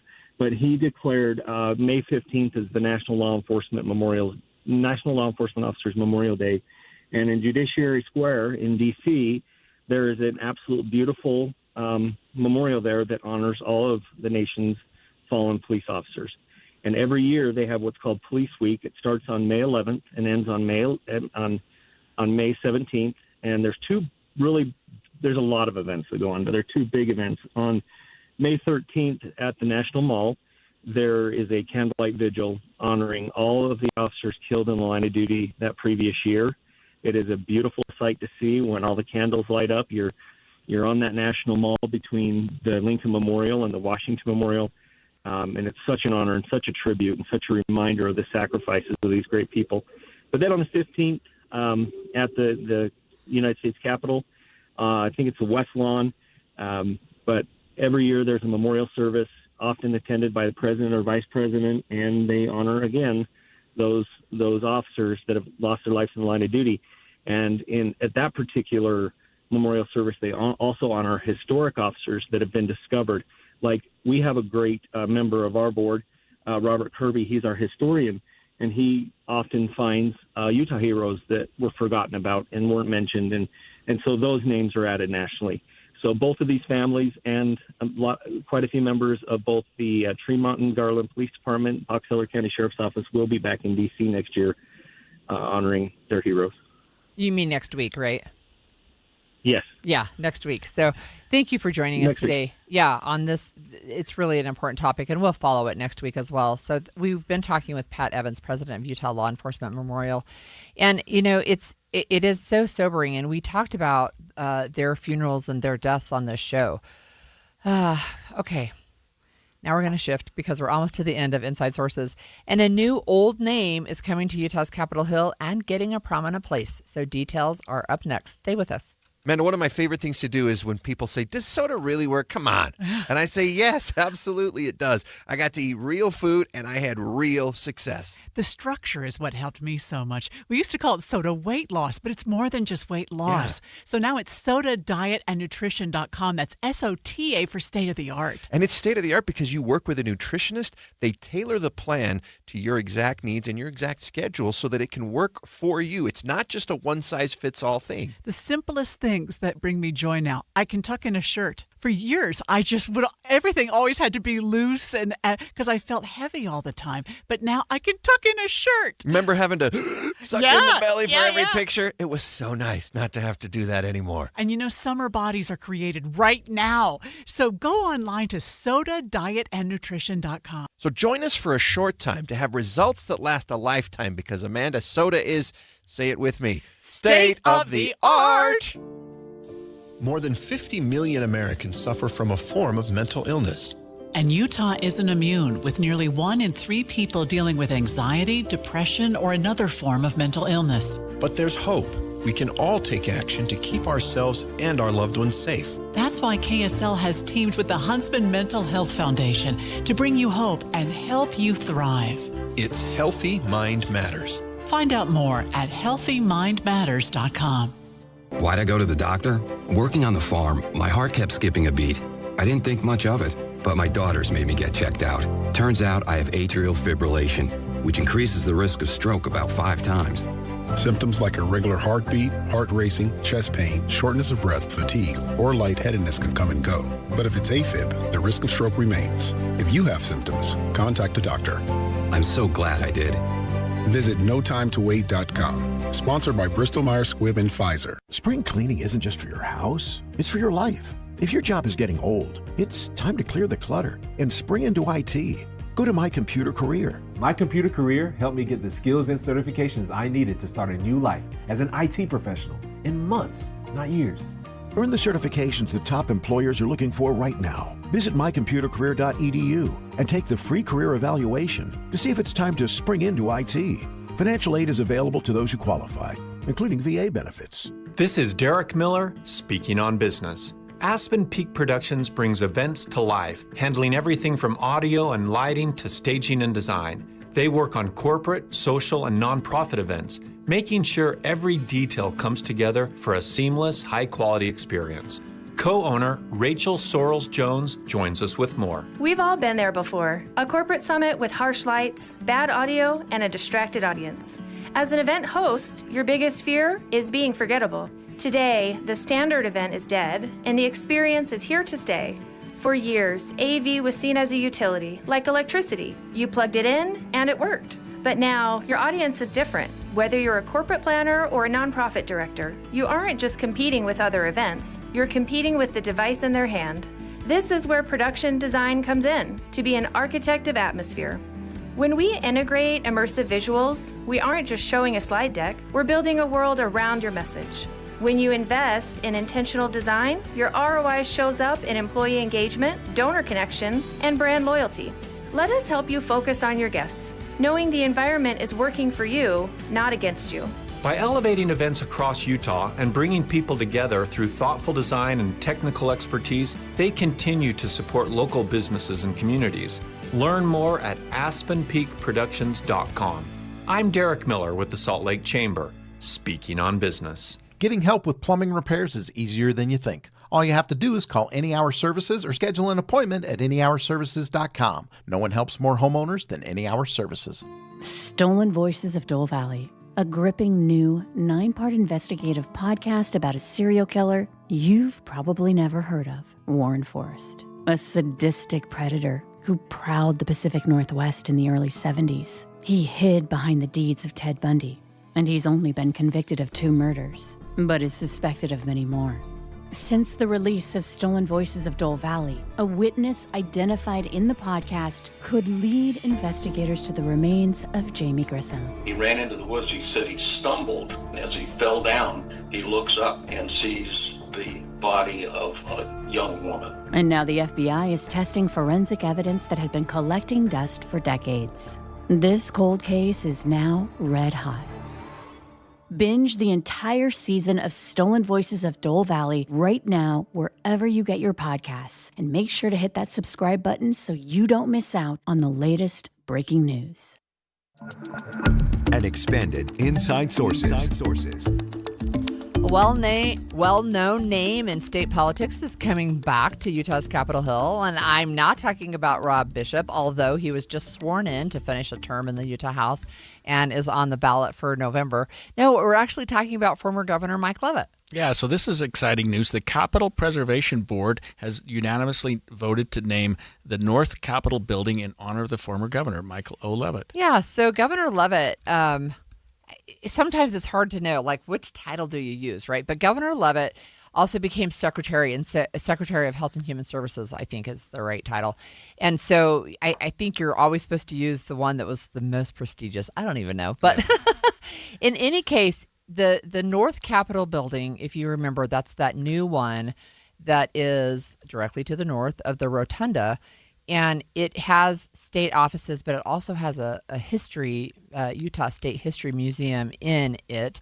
And now, instead of being known as the North Capitol Building, it'll be known as the Michael O. Leavitt Building. Good for him. I mean, he served honorably. He was, I think, at least a two-term governor. I don't recall exactly when, but he gave us. He actually was the 14th governor from 93 to 2003. He was, you were right. He was first administrator in the EPA and then Secretary of Health and Human Services with George W. Bush.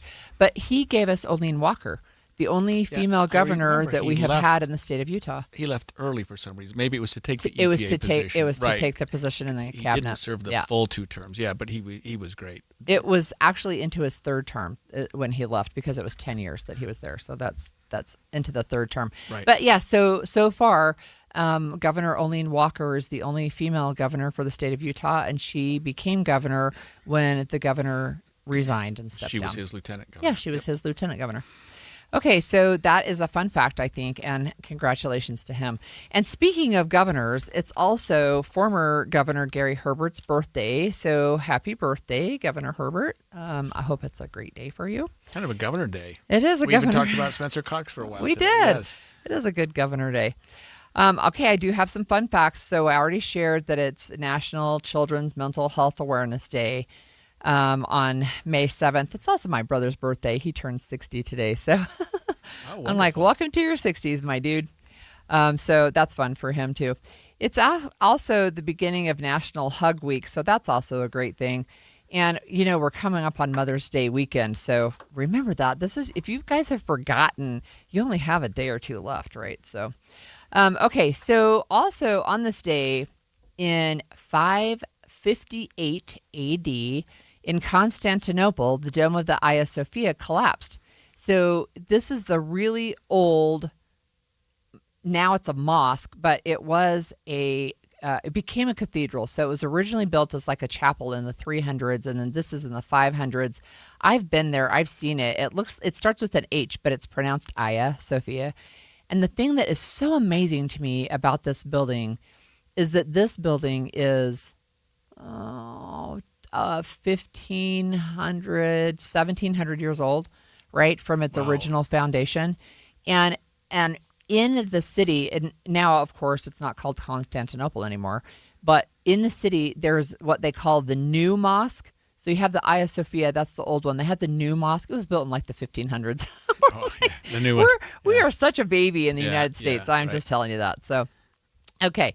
So it was on this day, too, in 1843 that the very first Japanese immigrant arrived in the United States, and he was a 14-year-old fisherman named Manjiro. So welcome to the U.S., right? In 1843? 1843. Wow, I wonder what took so long. I don't know. That's a good question. In 1845, Mary Eliza Mahoney was born, and we talked about National Nurses Day yesterday, but Mary Mahoney became the first black registered nurse in the United States. Oh. 1845. I saw that name on our list yesterday. And I couldn't think of her prominence. That's who she is. So in 1867, and this will sound familiar to you, but Swedish chemist Alfred Nobel filed a patent for dynamite in England. It was the first of 3 patents he would receive for dynamite.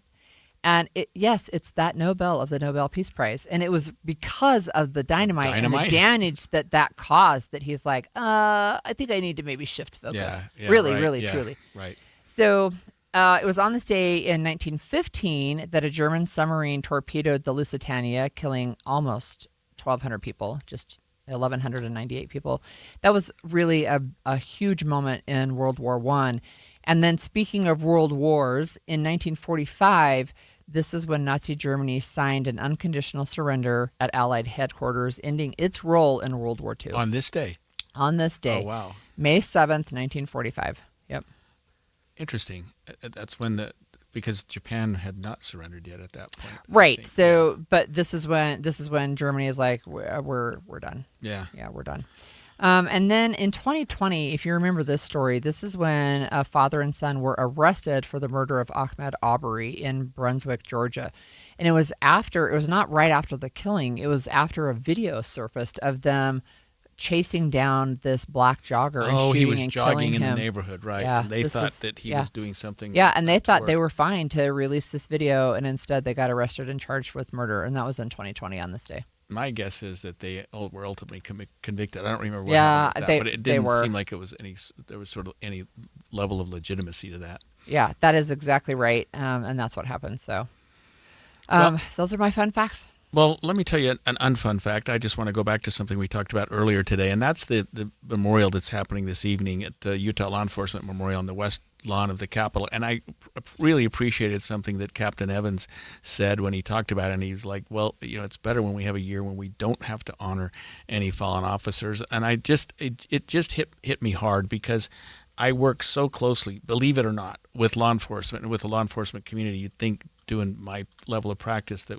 we were on opposite sides. But when officers get in trouble, or not necessarily even trouble, but when they use force, they immediately need and have reason to contact an attorney. And I've filled that role for dozens and dozens of officers. And I've done ride-alongs with cops, a lot of those, and you appreciate the level of danger in their jobs. You and I don't see that at all. It's just not part of our psyche or something we think about. But an officer can go to work on a given day and they do not know if they're going to come home. And that's got to be something that is very hard to deal with. I mean, people ask me, if you had a child that was considering going to law enforcement, what would you tell them? And I would tell them, yes, it's an honorable career. You're not going to get rich. You're going to have other problems. I mean, they have PTSD probably on a higher level than other people.